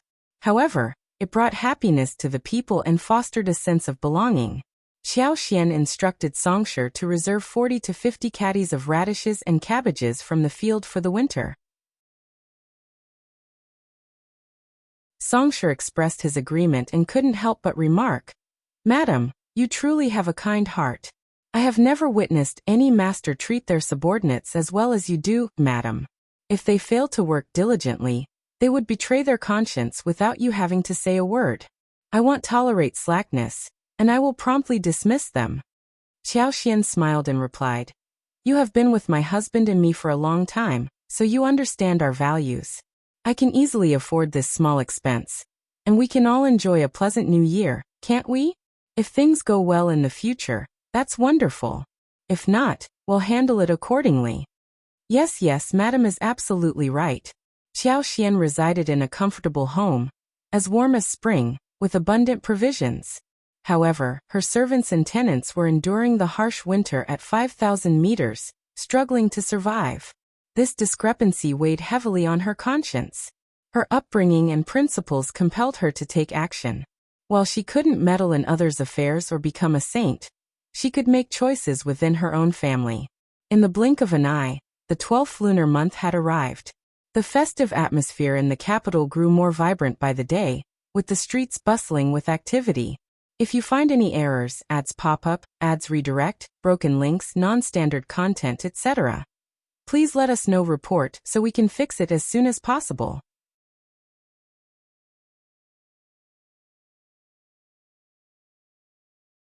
Chapter 1364, Rumor. The New Year merchandise in the capital was a dazzling spectacle, offering a wide array of options that left one mesmerized. Every household bustled with activity, purchasing New Year goods and exchanging gifts. Qiao Xian was no exception to the festive spirit. The New Year ambience held a captivating allure, capable of uplifting one's mood year after year. Xiao Yinduan was a highly accomplished individual. He might not have been exceptionally popular, but he certainly stood out. This year, the invitations and gifts seemed more abundant than the previous year, prompting Qiao Xian to respond with even greater courtesy. In the East Palace, the Princess Consort directed her procurement team, housekeepers, and stewards to make elaborate preparations for the upcoming new year. She meticulously planned for various festive decorations to adorn the residence. Fresh flowers and plants would be arranged both inside and outside the house. Ingredients for a variety of snacks and dishes were carefully selected. She ensured that everyone in the household had their clothing tailored. She arranged for pouches and gold and silver berries as rewards. She also prepared a multitude of small gifts for the noble ladies and young ladies who wished to pay their respects. Every year at this time, Princess Consort found herself tirelessly occupied. However, no matter how hectic or challenging the preparations became, she never allowed the secondary concubines or concubines to encroach on her authority. Such moments filled her with immense pride in her role as the Princess Consort. She relished this sensation. Whenever such circumstances arose, she felt that all her patience and determination had been well worth it. As long as she persisted for a few more years and endured a bit longer, she would attain heights beyond the reach of any woman in the world. This thought provided her with boundless courage and strength to face each day with enthusiasm. This year, in addition to the rewards from the palace, the documents distributed by the Ministry of Internal Affairs, and contributions from several imperial estates, the Crown Prince bestowed upon her an additional 15,000 taels of silver. Princess Consort was taken aback by the news. This year's harvest had been quite favorable, with the Crown Prince making a substantial contribution, and the Emperor's reward surpassing that of the previous year. The 15,000 taels of silver came as a welcome surprise, almost alleviating all her concerns for the upcoming new year. The East Palace was never short on resources, but what they lacked was liquid cash.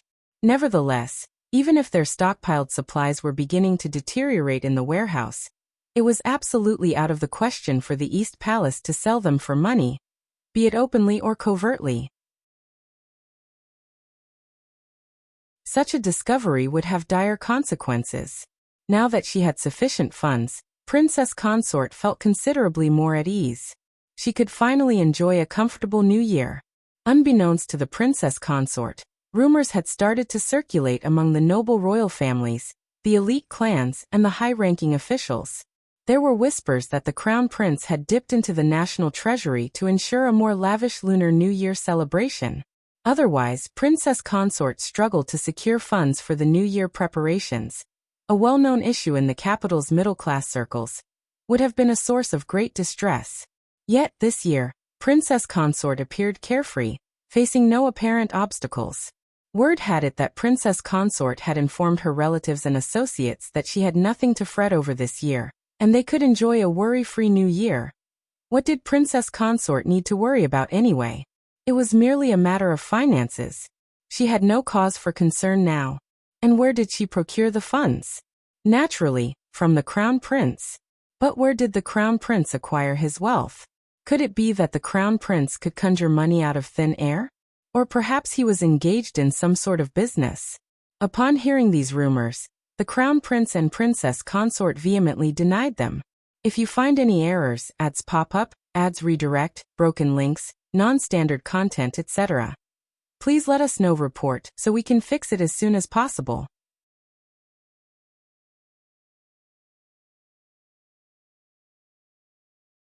Chapter 1365, Impeachment. Princess Consort, in particular, seethed with anger, berating anyone who dared to slander the Crown Prince, and even suggesting they deserved dire consequences. However, the sudden eruption of such fervent defense raised suspicion rather than quelling it. It seemed as though she was plagued by a guilty conscience. Before the Crown Prince could provide evidence of his innocence, an imperial censor swiftly lodged an impeachment against him, and the news spread like wildfire within the imperial court. The emperor, incensed by the allegations, summoned the Crown Prince and other princes to interrogate them. One couldn't overlook the gravity of the situation. Embezzlement from the national treasury by the Crown Prince was an enormous scandal, one that could lead to the forfeiture of his position. Naturally, the Crown Prince vehemently denied the accusations. How could he possibly commit such an act? The other princes jeered at him, pushing the Crown Prince to the brink. His eyes welled with tears as he knelt before the emperor, kowtowing fervently. Seeing this, though the emperor was reluctant, he ordered a thorough investigation. This was an immense matter, and the emperor could not rest easy without discovering the truth. The fourth prince observed from the sidelines, his demeanor icy and his smug satisfaction barely concealed.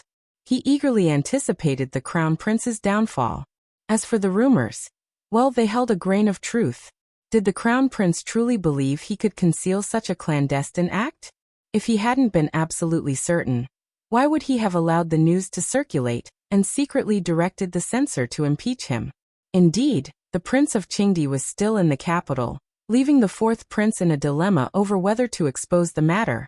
After all, airing their dirty laundry in public was a risky proposition. After careful consideration, why not proceed?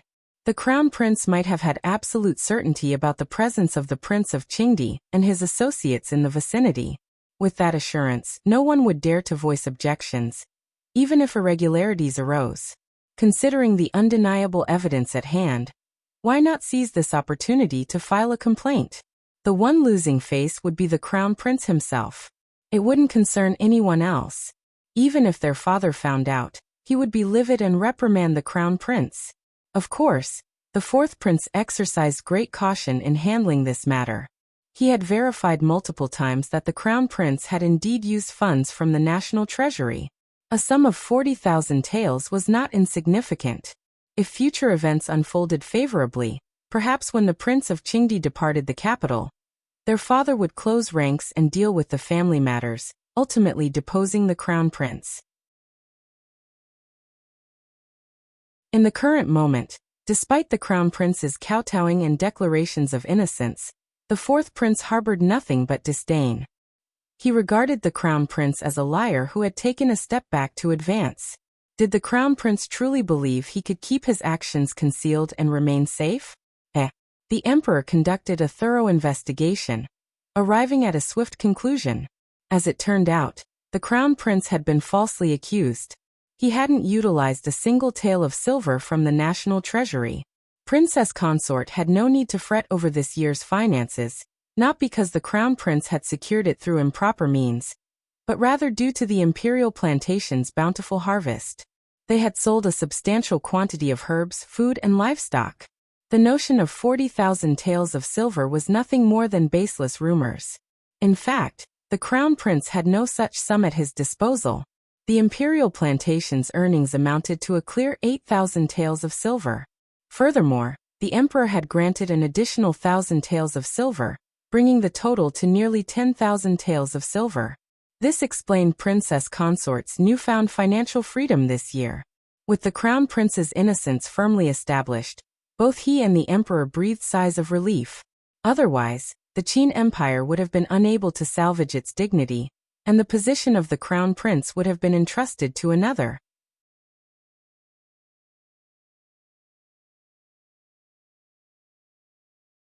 Chapter 1366 Trap.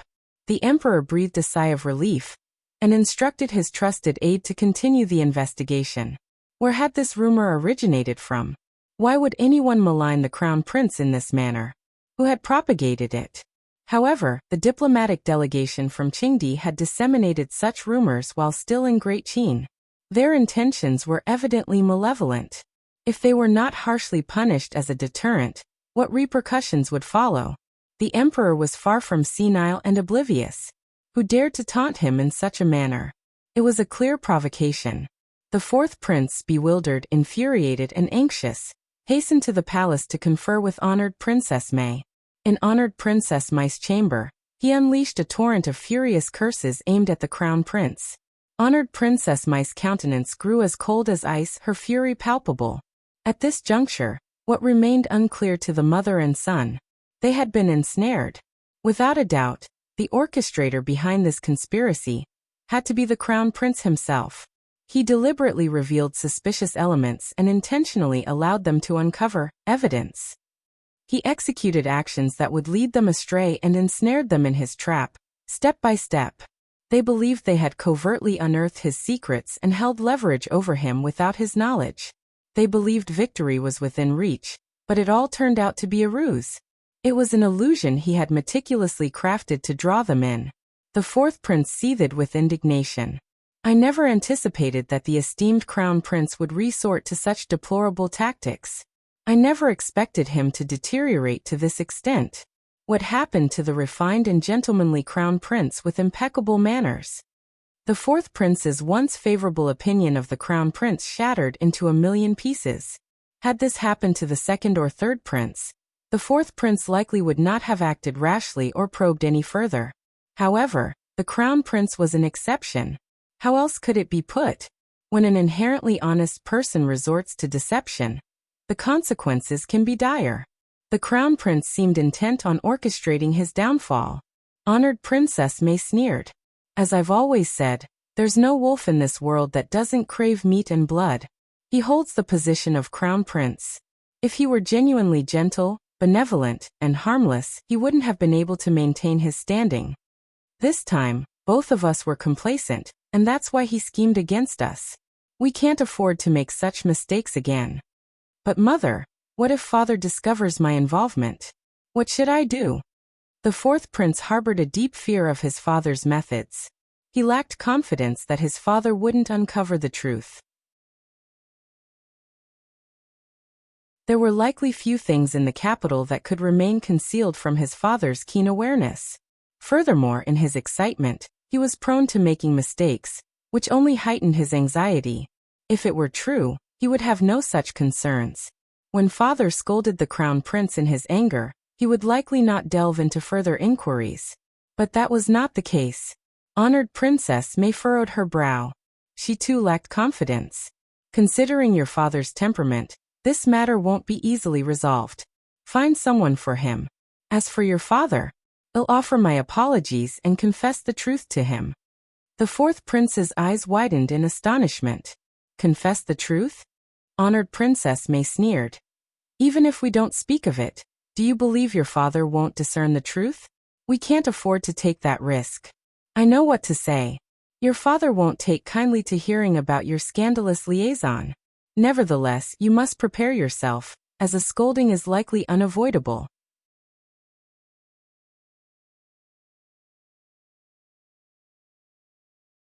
Chapter 1367. Crying and Apologizing. At that moment, she would undoubtedly adopt a repentant demeanor. The fourth prince was rendered speechless. He dreaded this course of action. It was intensely humiliating. Furthermore, he pondered what his father's opinion might be. However, he had no better alternative. Avoiding this embarrassment would likely result in his father's disfavor from this point onward, a prospect he found even more unacceptable. In choosing the lesser of two evils, he reluctantly resolved to endure this path. The fourth prince clenched his teeth. A dog that bites doesn't bark. That devious individual. It appears that among us brothers, he is the most cunning. Oh, remember this. Mark my words. Honored Princess May sneered. It's challenging to maintain a facade of gentility for so many years. This time, he has finally revealed his true nature.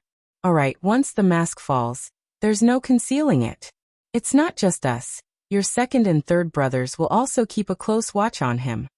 While it offered little solace to the fourth prince, it was better than nothing. The fourth prince vented his anger for a while before adding, in the past, things were fine, but why do I feel that ever since that Qiao fellow entered his circle, he has become heretical, malevolent, wicked, and crafty? That Qiao fellow is genuinely detestable.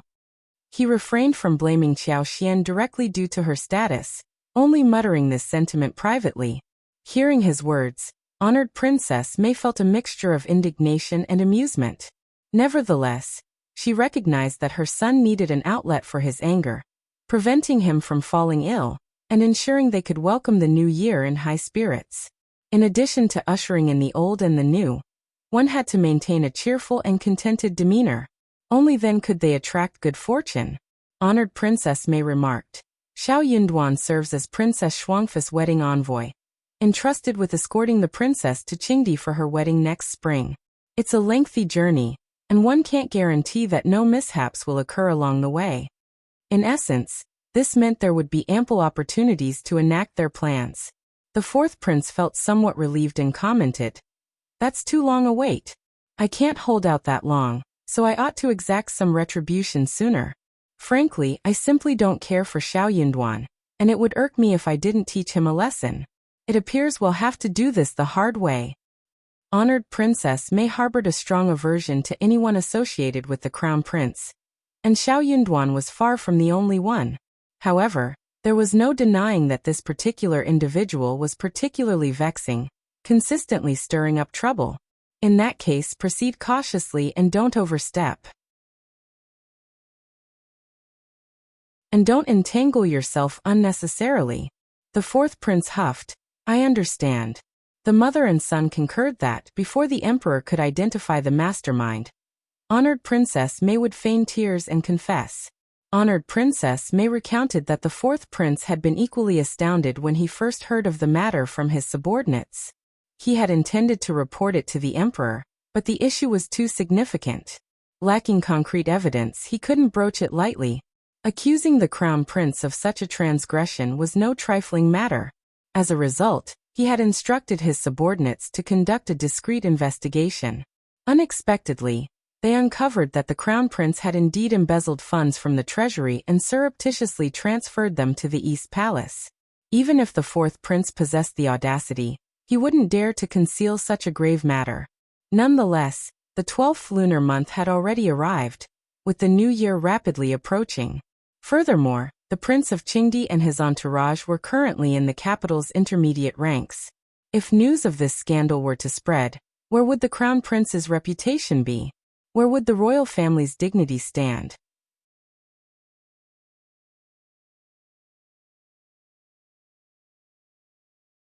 Chapter 1368. Stirring. The fourth prince remained hesitant. To his surprise, this rumor had actually spread among the princes, kings, monarchs, nobility, and important ministers.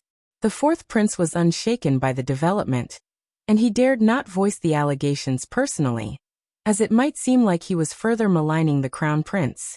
Since the matter had already disseminated widely, concealing it was futile and unnecessary. Consequently, he instructed an imperial censor to lodge a formal impeachment.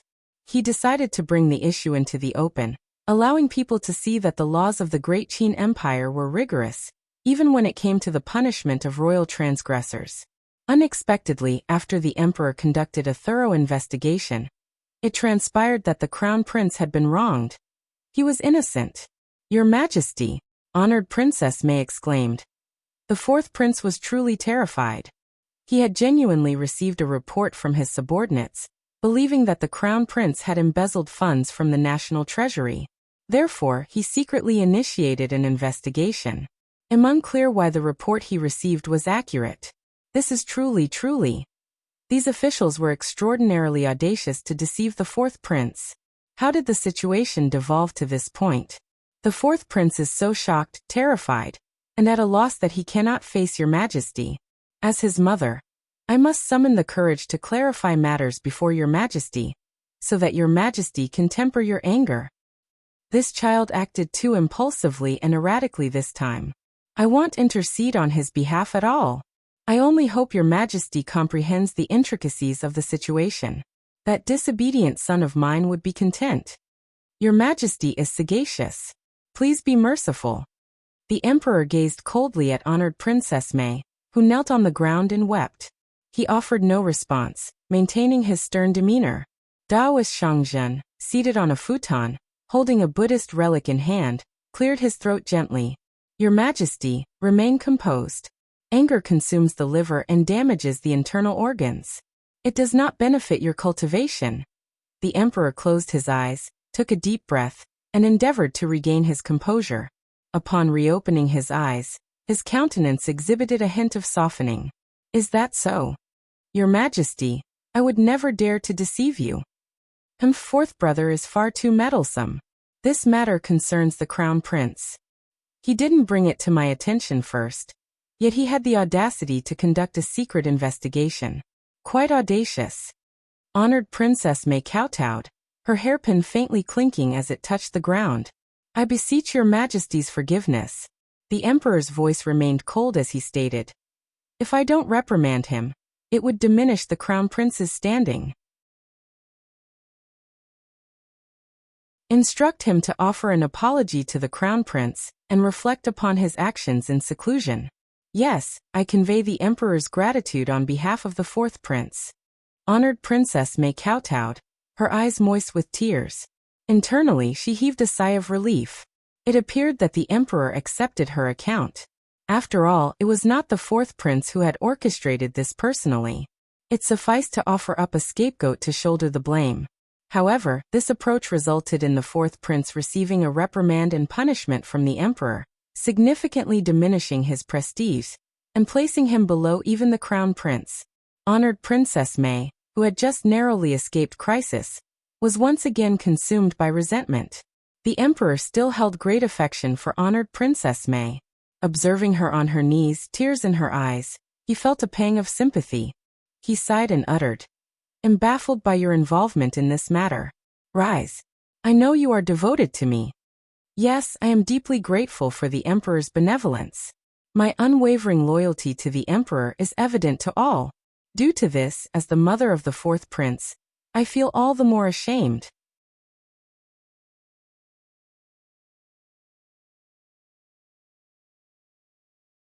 Chapter 1369, Apology. Honored Princess Mei wiped away her tears, her pretty face reflecting a blend of sorrow and shame, intermingled with a touch of relief and admiration. She gently held the hand of the young palace maid and stood up unsteadily. The Emperor's investigation and Honored Princess Mei's account didn't unearth much of a source. The fourth prince had instructed those who secretly looked into the matter to harbor resentment against the crown prince for previous punishments, prompting them to use their influence to exact revenge and falsely implicate the crown prince. He had also been the one clandestinely spreading the rumors. Ironically, his efforts to frame the crown prince had backfired, almost leading to his own downfall. Recognizing that framing the crown prince would leave him with no escape, he ultimately took his own life. As the year drew to a close, this incident was far from honorable. With the Qingdi diplomatic delegation also in attendance, as Honored Princess Mei had predicted, the emperor was disinclined to exacerbate the situation or involve the royal brothers in the feud. Hence, when Honored Princess Mei implored for clemency with tears in her eyes, he chose not to delve further into the matter. Consequently, this outcome was realized. Honored Princess Mei had already accepted responsibility for the fourth prince on his behalf, signaling his recognition of his transgressions. After receiving a rebuke and a lesson, the matter would conclude. What alternative did he have? To conduct an exhaustive inquiry?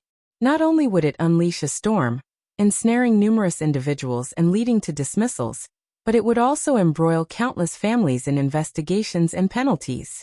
Furthermore, if the fourth prince were embroiled in the investigation, how would the emperor handle his own son? Did he desire his own child's life? The emperor would never entertain such an idea. The fourth prince, too, breathed a sigh of relief. Much like Honored Princess Mei, the fourth prince had temporarily set aside his grievances after the ordeal. However, as soon as the matter was resolved, he couldn't help but harbor indignation and resentment. Yet he didn't dare to defy his father's decree. In order to present an appearance of apology, he instructed his subordinates to select a substantial assortment of precious antiques from the palace warehouse. These items included various pieces crafted from gold, silver, jade, and porcelain. While these treasures would be considered rare and valuable in most households, within his own favored prince's residence, they held little significance. He wouldn't feel any heartache even if he gave them away. In fact, he decided to present these items as gifts without a single tael of silver. The fourth prince arrived with a considerable quantity of gifts to offer as an apology. The crown prince, not one to let such an opportunity pass, made a few remarks during their exchange. He advised, "Don't let your subordinates deceive you and damage our brotherly relationship. Avoid such actions in the future. And if you have any doubts, you can always ask me directly. We are brothers, and there's nothing we can't discuss." The fourth prince nodded with a forced smile. After exchanging pleasantries for a while, the matter was considered resolved, even though an underlying tension hung in the air. The crown prince was eager to keep the gifts, but the fourth prince couldn't bear to stay any longer. He feared that if he remained in the presence of the crown prince's gentle and elegant facade, he might lose control of his emotions and hit him right on the face. Though he managed to force a smile, the fourth prince couldn't help but feel a seething anger as he looked at the crown prince's deceptive exterior. He longed to confront him. After struggling to contain his feelings, he finally mustered a smile. If the fourth prince decided to stay, the crown prince would treat him courteously and keep him company. However, he wouldn't insist if the fourth prince chose to leave.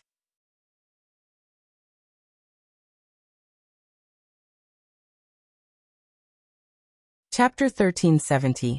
Wrong Idea. The fourth prince bid his farewell and departed. The crown prince then instructed someone to unwrap the gifts brought by the fourth prince, chuckling to himself. The items were undeniably precious. Jade and porcelain, renowned creations from official kills, each held a value of thousands in gold. However, the fourth prince's household was far from wanting in such luxuries. Could it be that the Eastern Palace lacked these items? It was more likely that the East Palace possessed even more of these treasures compared to the fourth prince's residence. Everyone in the city knew that the East Palace was in dire need of funds. It was no secret. and the Crown Prince was well aware of the considerable wealth of the fourth prince's residence. Bestowing gifts and extending apologies had to be carried out with finesse, adding to his challenges. The Tian family brothers, as anticipated, this was the only recourse. The Crown Prince let out a silent sigh. He felt a sense of despondency and powerlessness creep over him. He had once believed that through genuine sincerity and time, others would come to understand his intentions and recognize the kind-hearted person he was. They would have faith that even if their father ruled the world in the future, he would remain a loving brother who would treat them kindly. However, the kindness he had endured and repeatedly forgiven couldn't endure the deliberate and unintentional provocations, hardships, and wounds inflicted upon him. He wasn't made of stone. No matter how generous and magnanimous he was, he couldn't remain indifferent to these continual injuries. It seemed he had been mistaken all along. This position was simply too alluring. It was what they had desired from the outset. As long as he didn't voluntarily relinquish this position, no matter how well-intentioned and kind-hearted he was towards them, it proved futile. They wouldn't show gratitude. Instead, they would exploit their opportunities and become even more ambitious. After dinner, Princess Consort informed the Crown Prince about the New Year gifts.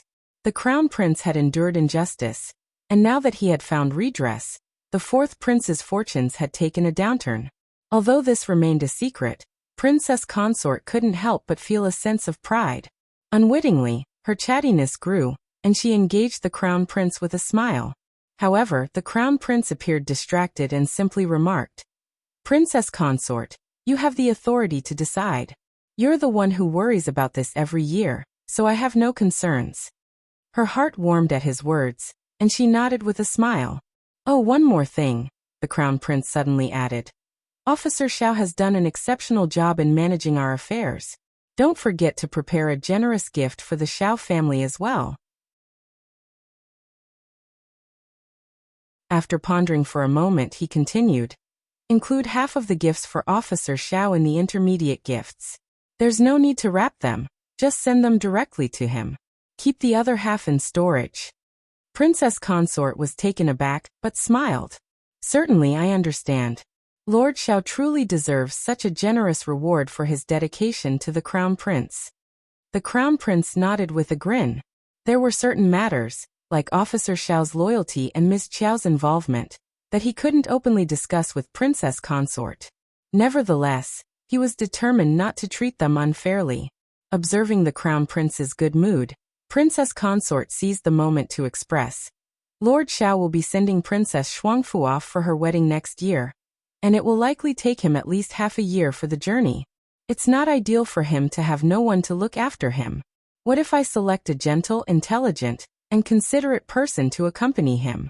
Lord Qiao can also rely on this person when he departs, which would save us a lot of trouble in the province."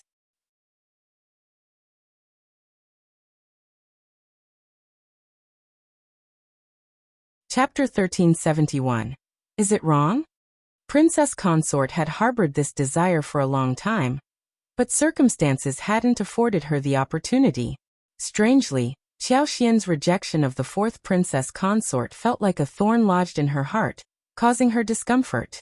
Logically, she should have taken pleasure in the fourth Princess Consort's humiliation. But that wasn't the case. Instead, she believed that Qiao Xian needed a lesson in virtue. Without the guidance of her mother and elders, she should learn everything. Lord Qiao had a promising future ahead, with a high likelihood of rising to a prominent official position. How could he not have a suitable wife? That would be problematic. Wouldn't it tarnish Lord Qiao's reputation? Wouldn't it undermine his dignity? The Crown Prince looked up at Princess Consort, his gaze sharp enough to startle her. "Crown Prince, is this inappropriate?" she asked hesitantly. Though it was technically fine, it just wouldn't work. The Crown Prince replied, "No need. Didn't I already advise you? Don't interfere in Officer Qiao's family matters." Princess Consort was taken aback, feeling a growing unease in her heart. She forced a smile and said, "Crown Prince, you've misunderstood me. This isn't meddling in family affairs. I merely believe it's a more suitable arrangement. Lord Qiao will have someone to accompany him during his journey, and Madame Qiao will feel more at ease. Isn't that ideal?" The crown prince remained silent, caught in a dilemma. In truth, he also believed that Princess Consort's plan was well thought out and appropriate, and he secretly concurred. But what was the point of agreeing? Officer Qiao would likely not appreciate that idea. Madame Qiao was a capable woman, but she also had a temper. One of the crown prince's admirable qualities was his reluctance to impose his own wishes on others. He had a deep respect for people's autonomy. Very well, Officer Qiao, if you require anything, you can handle it on your own. No need to fret about it, the crown prince affirmed. Princess Consort was taken aback by this response. The crown prince remained concerned and turned his attention to her, reiterating, Officer Qiao's family matters are not a concern for you. Princess Consort couldn't help but speak up. Crown Prince, are you concerned that Miss Qiao might react unfavorably? I mean no disrespect, but there's a limit to jealousy. Lord Qiao is someone you hold in high regard, and he has a promising future. The Crown Prince wouldn't want him to be ridiculed, due to a domestic incident. Don't worry, I'll speak with Miss Qiao about this, and I'll ensure that Lord Qiao doesn't create any disturbances in his own household. Being the princess consort, it was reasonable to expect that Miss Qiao would heed her request when asked directly. Furthermore, she was doing this for the benefit of Miss Qiao and Lord Qiao. If Miss Qiao possessed any sense, she should know how to choose wisely. Did she not understand how the capital's gossipmongers ridiculed men who seemed afraid of their wives? Regardless of a man's competence, such a reputation would be a liability. Lord Qiao was fortunate in that the Crown Prince trusted and valued him, allowing him to retain his prominent position despite the rumors. For anyone else, such rumors would have spelled the end of their career. If Miss Qiao truly cared for Lord Qiao, she should exhibit some sensibility. No, there's no need, the Crown Prince replied, feeling exasperated. Princess Consort had never been so insistent before. What had come over her? Why was she fixated on this matter? Princess Consort, Officer Qiao has a clear plan and knows what he will and won't do. Please refrain from interfering in his affairs, and do not bring this up again.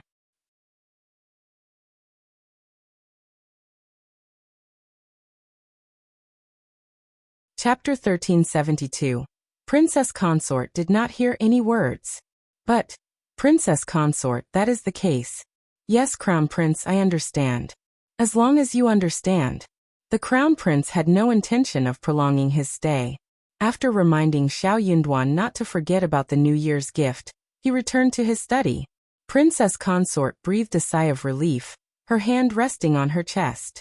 Her inner turmoil persisted, and she couldn't find peace. Auntie, do you know why the Crown Prince is getting involved in such matters? She inquired. It struck her that the Crown Prince's remarks might have been motivated by concern for Qiao Xian's feelings. Yet, the Crown Prince and Qiao Xian had no apparent connection, so why would he care about matters in the backyard? Auntie Fu offered a gentle smile. Lord Qiao is unique, and the Crown Prince has a particular regard for him. He must have his reasons for saying what he did, so perhaps it's best to spare yourself the trouble. Hearing these words, Princess Consort found solace and replied with a smile. You're right. She sighed, reflecting on her actions. Why am I doing this? It's all for the Crown Prince. Lord Qiao is the Crown Prince's right-hand man, and Minister Old Yun's confidant. Lord Qiao hails from the countryside, and may not be well versed in the ways of the nobility. There are no elders here to guide him, and Miss Qiao isn't a native of this province. I'm just concerned. What if Miss Qiao becomes upset? Lord Qiao would be so embarrassed. Auntie Fu struggled to find the right words. She had repeatedly assured Princess Consort that Madame Qiao was exceedingly polite. She had patiently taught her etiquette and decorum on multiple occasions, and Madame Qiao had proven to be a diligent learner, attentively seeking guidance and asking numerous questions. Madame Qiao was the daughter of a concubine and hadn't experienced much of the world. She lacked reliable elders to guide her, but she was far from being a troublesome woman. She certainly wouldn't resort to causing public scenes. However, it seemed that Princess Consort paid little heed to this fact. Auntie Fu couldn't fathom why Princess Consort seemed so insistent, but knew that pressing further would only annoy her. With a gracious smile, Auntie Fu offered, Lord Qiao is no pushover. I believe he can handle Ms. Qiao. Princess Consort had little choice but to adopt a more optimistic outlook. She smiled and said, I hope so. If that's the case, it'll be a testament to his abilities. I shouldn't worry too much. When the Crown Prince mentioned the New Year gift for the Qiao family, Princess Consort inspected the presents closely. Among them were pairs of brocade pastry gift boxes, mushrooms, including pine mushrooms and silver ear mushrooms, sea cucumbers, abalones, shrimps, dried delicacies, and other rare seafood gift boxes. There were also 6 pairs of palace flowers, inner pouches, 2 jars of tea leaves, 2 jars of top-notch pear blossom wine, and lengths of brocade. They had selected the finest superior class items and used elaborate gift boxes. Coincidentally, the Crown Prince's attendants had delivered the gift boxes from the 4th prince, prompting Princess Consort to arrange them neatly. Curiosity piqued, she pointed to 2 individuals and instructed them to open the boxes. One box contained a green jade carving with flower motifs and a peony stove, while the other held a 5-colored hollow cloud phoenix bottle. All were tribute quality items and exquisitely crafted, each worth at least 20,000 to 30,000 taels of silver in the market. Impressed, Princess Consort remarked with a smile, the 4th prince is truly generous.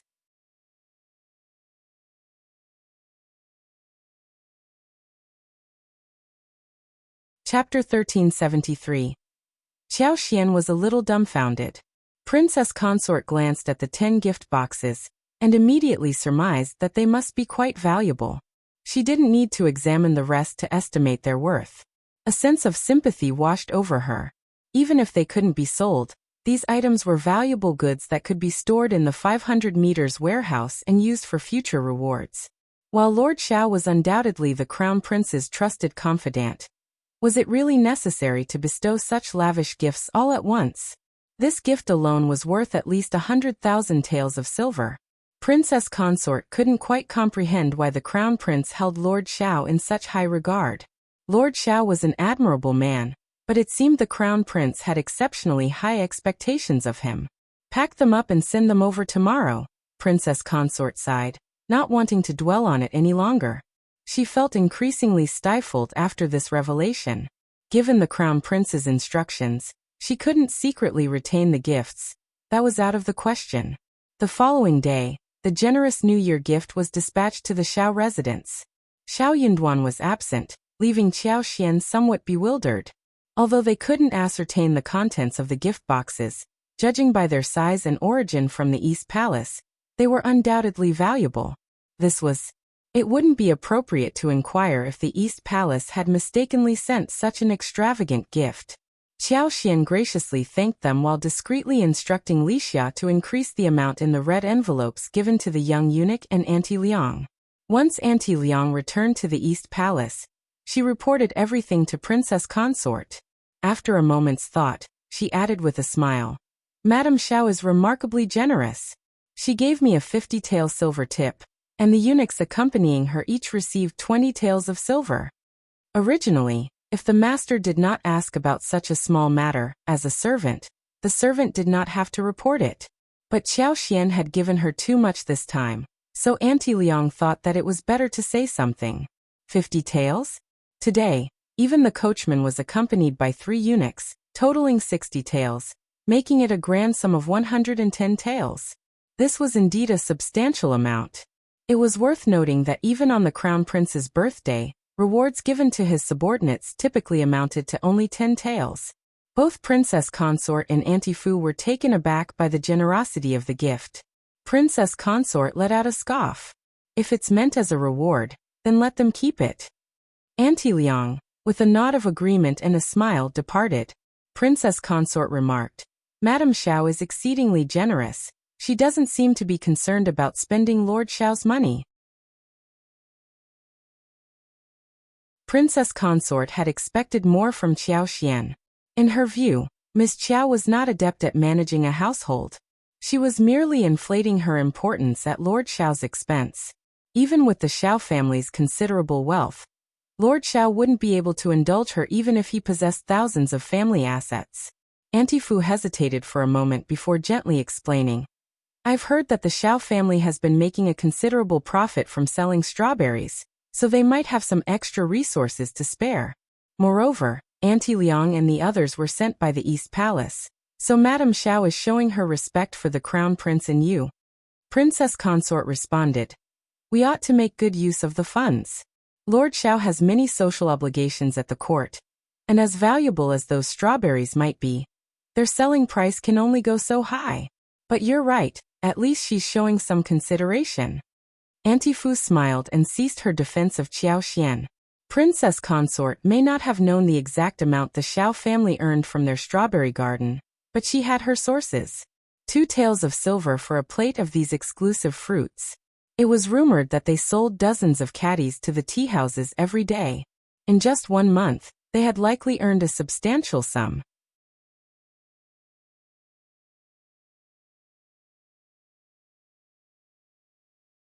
Chapter 1374. Must compete again.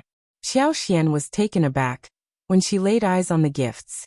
The 10 pieces of jade, porcelain, and gold-plated purple copperware were all exquisite, clearly treasures of tribute grade. The intricate designs, fine craftsmanship, and intricate details garnered admiration from the depths of her heart. This left Qiao Xian feeling inexplicably guilty. It seemed that gifting the crown prince a mere 30,000 taels of silver might have seemed rather paltry. This was an extraordinary windfall.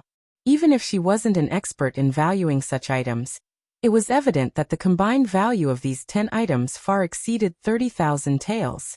When Xiao Yunduan returned, Qiao Xian couldn't contain her surprise and promptly showed him the gifts. Husband, these are the New Year's gifts sent by the Princess Consort. Don't you think they are too extravagant? Shouldn't we give the crown prince more money? Xiao Yunduan burst into laughter. Well, since the East Palace has been so generous, we can keep it. We will provide the crown prince with additional funds before our departure in the spring. I have a plan in mind. The crown prince wouldn't be lacking in resources. Xiao Yunduan had spent a considerable amount of time by his side, gaining insights into his financial management. While he might not be completely accurate, he wouldn't be too far off the mark. He couldn't afford to give the crown prince an excessive amount of money. He had to exercise caution. Qiao Xian smiled, feeling reassured. In the blink of an eye, the minor new year had come and gone. The capital had become even livelier, with an intensified festive atmosphere. During this period, the government offices were essentially operating at half capacity. There was little pressing work to attend to, and unless it was an urgent matter, no one was in a hurry to address it. Official duties were temporarily put on hold, resuming their normal pace only after the New Year and the Lantern Festival. Families were preoccupied with attending social events and gatherings. Qiao Xian adapted, but Xiao Yunduan had to participate in banquets or small gatherings nearly every day. What left people utterly speechless was that Qingdi's prince had been engaged in drinking contests with Xiao Yunduan ever since Xiao Yunduan and Qiao Xian returned from their journey south. Prince of Qingdi possessed a decent alcohol tolerance, and he was considered an intermediate-level drinker. Remarkably, his competitive spirit burned as fiercely as ever. The more he lost, the more determined he became. It seemed that as long as he could outdo the great Qin people in any aspect, he would find contentment and fulfillment. They had no choice but to compete in one area where they could still hold their ground: drinking. Furthermore, because Xiao Yunduan managed the dishes excellently, he had to rise to the occasion wherever he fell. Prince of Qingdi admired Xiao Yunduan, but was also eager to best him, particularly in matters of drinking. Xiao Yunduan couldn't decline Prince of Qingdi's challenges, so he continued to accept one glass after another. Nevertheless, he kept a watchful eye on his own limits, ensuring he didn't become too intoxicated. If he felt he was approaching that threshold, he would decline further drinks. However, what he didn't anticipate was that Prince of Qingdi would be the first to succumb. The prince became so inebriated that his speech became slurred, and his eyes lost focus. He could hardly articulate coherent sentences. As his own attendants escorted him away, Xiao Yunduan still sat gracefully with clear eyes, appearing only slightly tipsy. Consequently, the banquet that day ended with the young prince completely inebriated and unconscious in the province. Initially, this didn't raise much concern. However, it soon came to light that the wine Prince of Qingdi and Xiao Yunduan had consumed that night was different from the rest.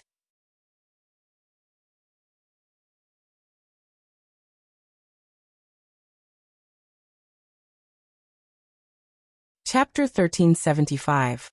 Are you giving others a way out? The two of them were consuming a potent liquor that had been specially procured by the Qingdi delegation. The alcohol content was so high that individuals with average tolerance would become inebriated after consuming just over half of a 2-inch glass of this exquisite beverage. Even those with good alcohol tolerance could manage only around less than 1 caddy. Even in Qingdi, where people generally had better alcohol tolerance, most could handle at most half a kilogram. Among the Qingdi people, Prince of Qingdi boasted one of the highest alcohol tolerances. He could consume over 2 caddies, outdrinking the majority of his compatriots. He had assumed that Xiao Yunduan, who appeared frail and delicate, would barely manage half a glass at most. This would give him an opportunity to taunt the great Qin Empire's people for their inability to hold their liquor. He anticipated at least one victory to restore his reputation, right? Unexpectedly, at the outset, the two of them had only consumed 3 glasses. Aside from a faint frown, Xiao Yunduan seemed entirely composed. It was a far cry from what Prince of Qingdi had envisioned. The prince was taken aback and unwilling to let Xiao Yunduan off so easily. He searched for excuses to continue drinking, cup after cup. Ultimately, it was Prince of Qingdi, who had hoped to defeat Xiao Yunduan, who succumbed first. When the truth became known, everyone was left dumbfounded. Some individuals harbored doubts and, to verify the potency of the liquor, acquired some of the Qingdi wine for testing. Indeed, it was exceptionally strong and could easily intoxicate. No one had a response to this revelation. Some gnashed their teeth in dissatisfaction. Xiao Yunduan's conduct was utterly unconventional. What kind of luck did he possess? While excelling in scholarship was one thing, a scholar who appeared so unassuming could hold his liquor so impressively. Wasn't this too much? He was offering no respite to anyone. Xiao Yunduan was equally taken aback. He had never realized that he could hold his liquor so effectively. The fact was he had never been drunk before, so he had no way of knowing the extent of his alcohol tolerance. He simply felt that he could still consume more whenever he was encouraged to drink, and he never reached his limit. When Crown Prince chuckled and commended him as a perfected, Xiao Yunduan could only smile wryly. Xiao Xian, on the other hand, laughed along when her colleagues teased her. She understood that each time her husband returned home to rest, she guided energy into his body to help him recover from the effects of the alcohol, ensuring he felt better when he woke up the next day. As a result, Xiao Yunduan never experienced headaches or dizziness after drinking, all thanks to Qiao Xian. Seeing the effectiveness of her efforts, Qiao Xian continued to provide her support. Over time, Xiao Yunduan's alcohol tolerance improved. Naturally, he remained unaware of this development. Prince of Qingdi had been utterly convinced of his defeat. He had been the one to provide the alcohol and had personally indulged in it. Yet he still couldn't best Xiao Yunduan. As a man, he had little choice but to concede defeat. Prince of Qingdi held Xiao Yunduan in high regard in every aspect. From that point onward, Prince of Qingdi sought out Xiao Yunduan every few days. While Xiao Yunduan found this quite bothersome, Prince of Qingdi wished to have Xiao Yunduan as his guest. When Crown Prince reported this to the Emperor laughed and agreed. Thus, Xiao Yunduan had no choice but to accompany this prince to various gatherings in the capital, enduring many more rounds of drinking.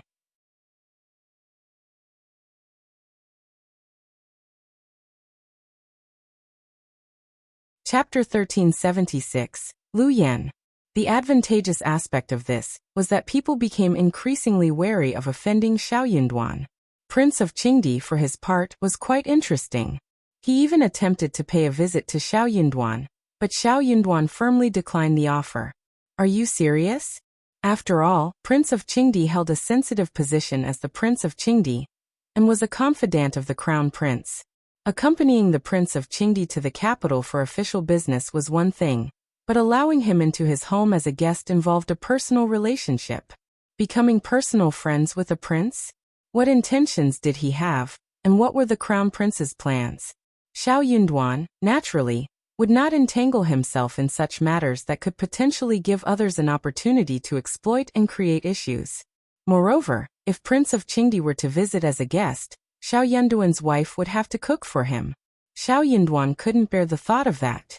He was also concerned that Prince of Qingdi might develop a penchant for free meals. After all, his wife's cooking was exceptional. Following the minor Lunar New Year, this year's weather was exceptionally favorable. The snow had ceased, and temperatures had even risen slightly, sparking the citizens of the capital's enthusiasm. Agricultural work in the fields and farms had long been suspended. Songshi had returned to the Qiao residence, and along with Qing Yan, he was busily accompanying the two masters on shopping trips and to deliver New Year's gifts. Of course, he also received numerous silver rewards.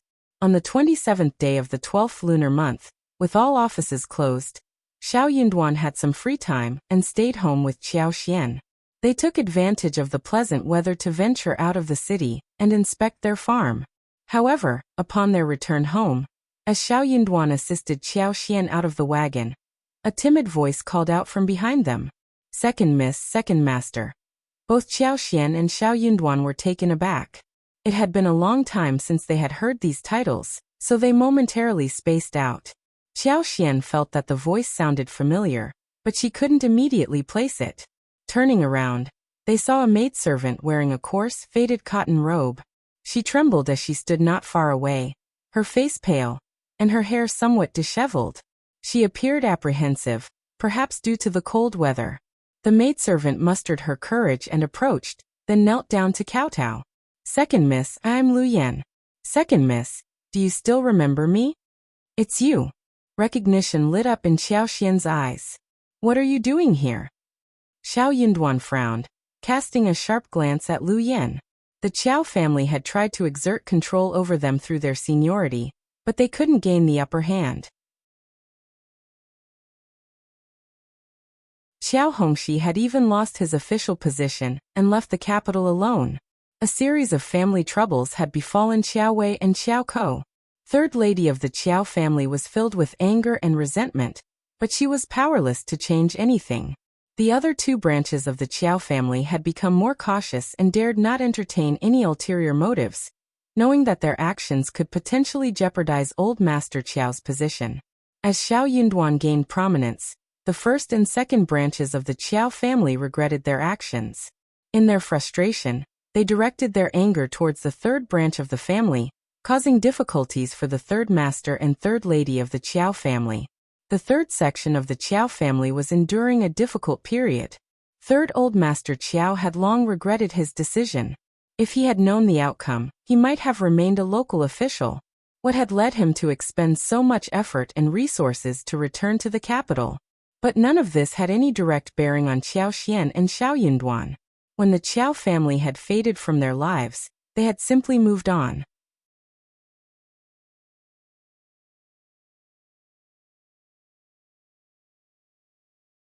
Chapter 1377. What's the matter? Speak. Unexpectedly, Liu Yan appeared suddenly.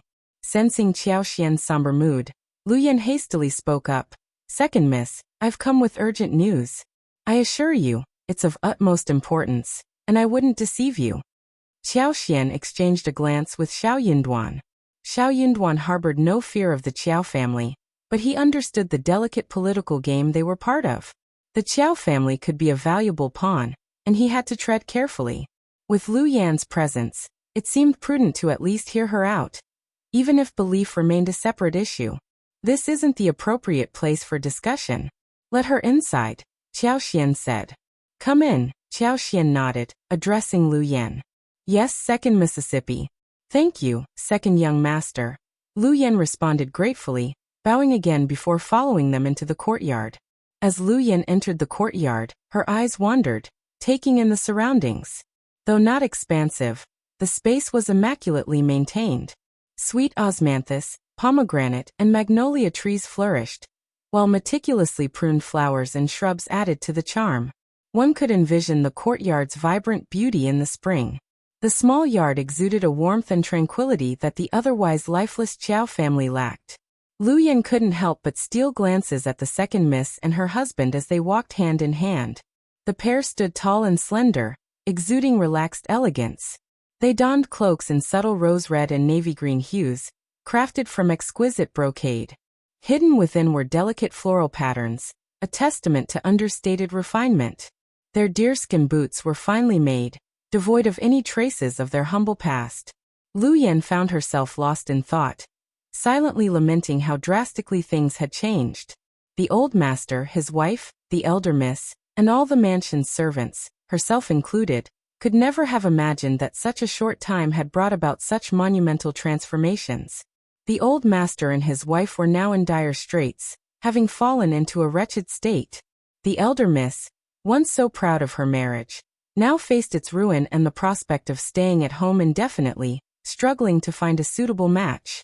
Concubine Du dared not show her face when entering the hall, yet Madame still sought opportunities to humiliate her. Meanwhile, the third miss, who had meddled in the elder miss' personal affairs, had met a bitter end.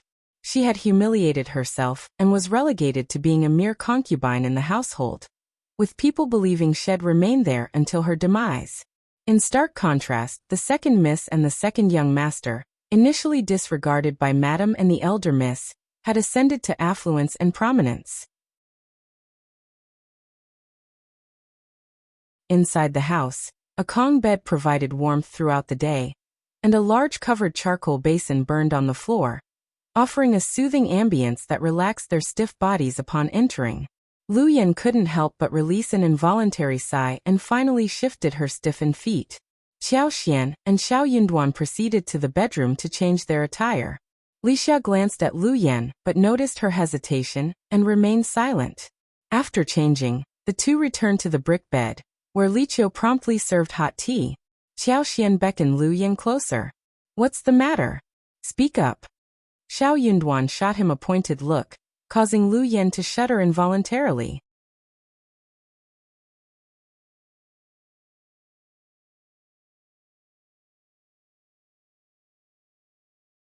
Chapter 1378.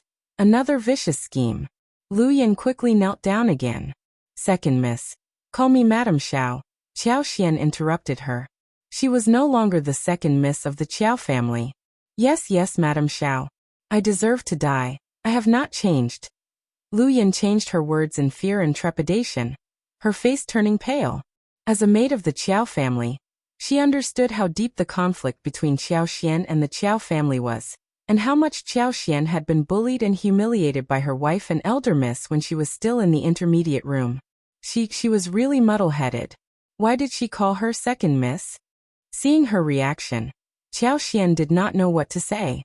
"Just remember, don't call me the wrong name again, but I will not do anything to you because of this. Just tell me the real thing." "Yes, thank you, Madame Qiao." Liu Yan let out a sigh of relief and said, "Madame Qiao, I overheard that someone sneaked into the Qiao family, went to concubine Du and asked her to come to you for help on New Year's Eve. If you refuse, she will kill herself in front of your house." Qiao Xian and Xiao Yunduan were shocked. Xiao Yunduan said coldly, "How did you hear that? Who said that? Tell me what happened." Liu Yan hurriedly agreed and explained in detail. Concubine Du's servants had all been sold out by Mrs. Qiao, so Liu Yan was sent to serve concubine Du, and because Liu Yan used to serve Qiao Xian at the Xiao family, even though it was Qiao Wei who asked her to go, so that she could keep an eye on Qiao Xian and make trouble for her, but Qiao Wei disliked her because of her past, and she would get angry and scold her from time to time, so Liu Yan was not going to complain. Liu Yan was also having a hard time at the Qiao family. Or rather, the entire third section was not having a good time. Yesterday, Liu Yan inadvertently overheard an unfamiliar nanny engaged in an intriguing conversation with concubine Du. The nanny mentioned that if concubine Du were to agree, her master would intervene to assist Qiao Ko in returning to her husband's family, ensuring they would never dare to mistreat her again. Despite concubine Du's desire to seek refuge in the temple and live a monastic life, third Madame Qiao remained relentless in her torment. Concubine Du, at the mercy of third Madame Qiao, had been leading a wretched existence. Desperate to help her daughter, she hastily agreed, barely giving it a second thought. Following her acquiescence, The mysterious nanny provided detailed instructions before making her departure. Liu Yan couldn't identify the nanny, but she was certain that the individual was not part of the Qiao family. The Qiao family's situation had deteriorated significantly, having not only lost a substantial number of servants, but also grown lax in their security measures. It wouldn't have been challenging for an outsider to infiltrate the mansion and manipulate matters with a bribe or two. This revelation deeply unsettled Liu Yan, leaving her feeling extremely uneasy. She realized that if concubine Du had indeed taken such actions, it could spell trouble for her, as she was responsible for serving Aunt Zhao. After careful consideration, she made the discreet decision to approach Qiao Xian with this information. Qiao Xian's heart raced as she clenched her teeth in response to the sinister plot unfolding before them. What a malicious scheme it was. Despite its apparent simplicity, if it succeeded, it could result in significant trouble for them both. Would Qiao Xian and Xiao Yinduan extend their support to concubine Du and Qiao Ko? Absolutely not. You're tuning in to the Li Mei Sword of Destiny YouTube channel. We're so grateful for your support, and don't forget to subscribe to join us on this incredible journey through captivating stories. Your generosity through donations truly makes a world of difference, as it's the primary source of revenue that allows me to expand and enhance this channel for you. Thank you from the bottom of my heart for being a part of this adventure.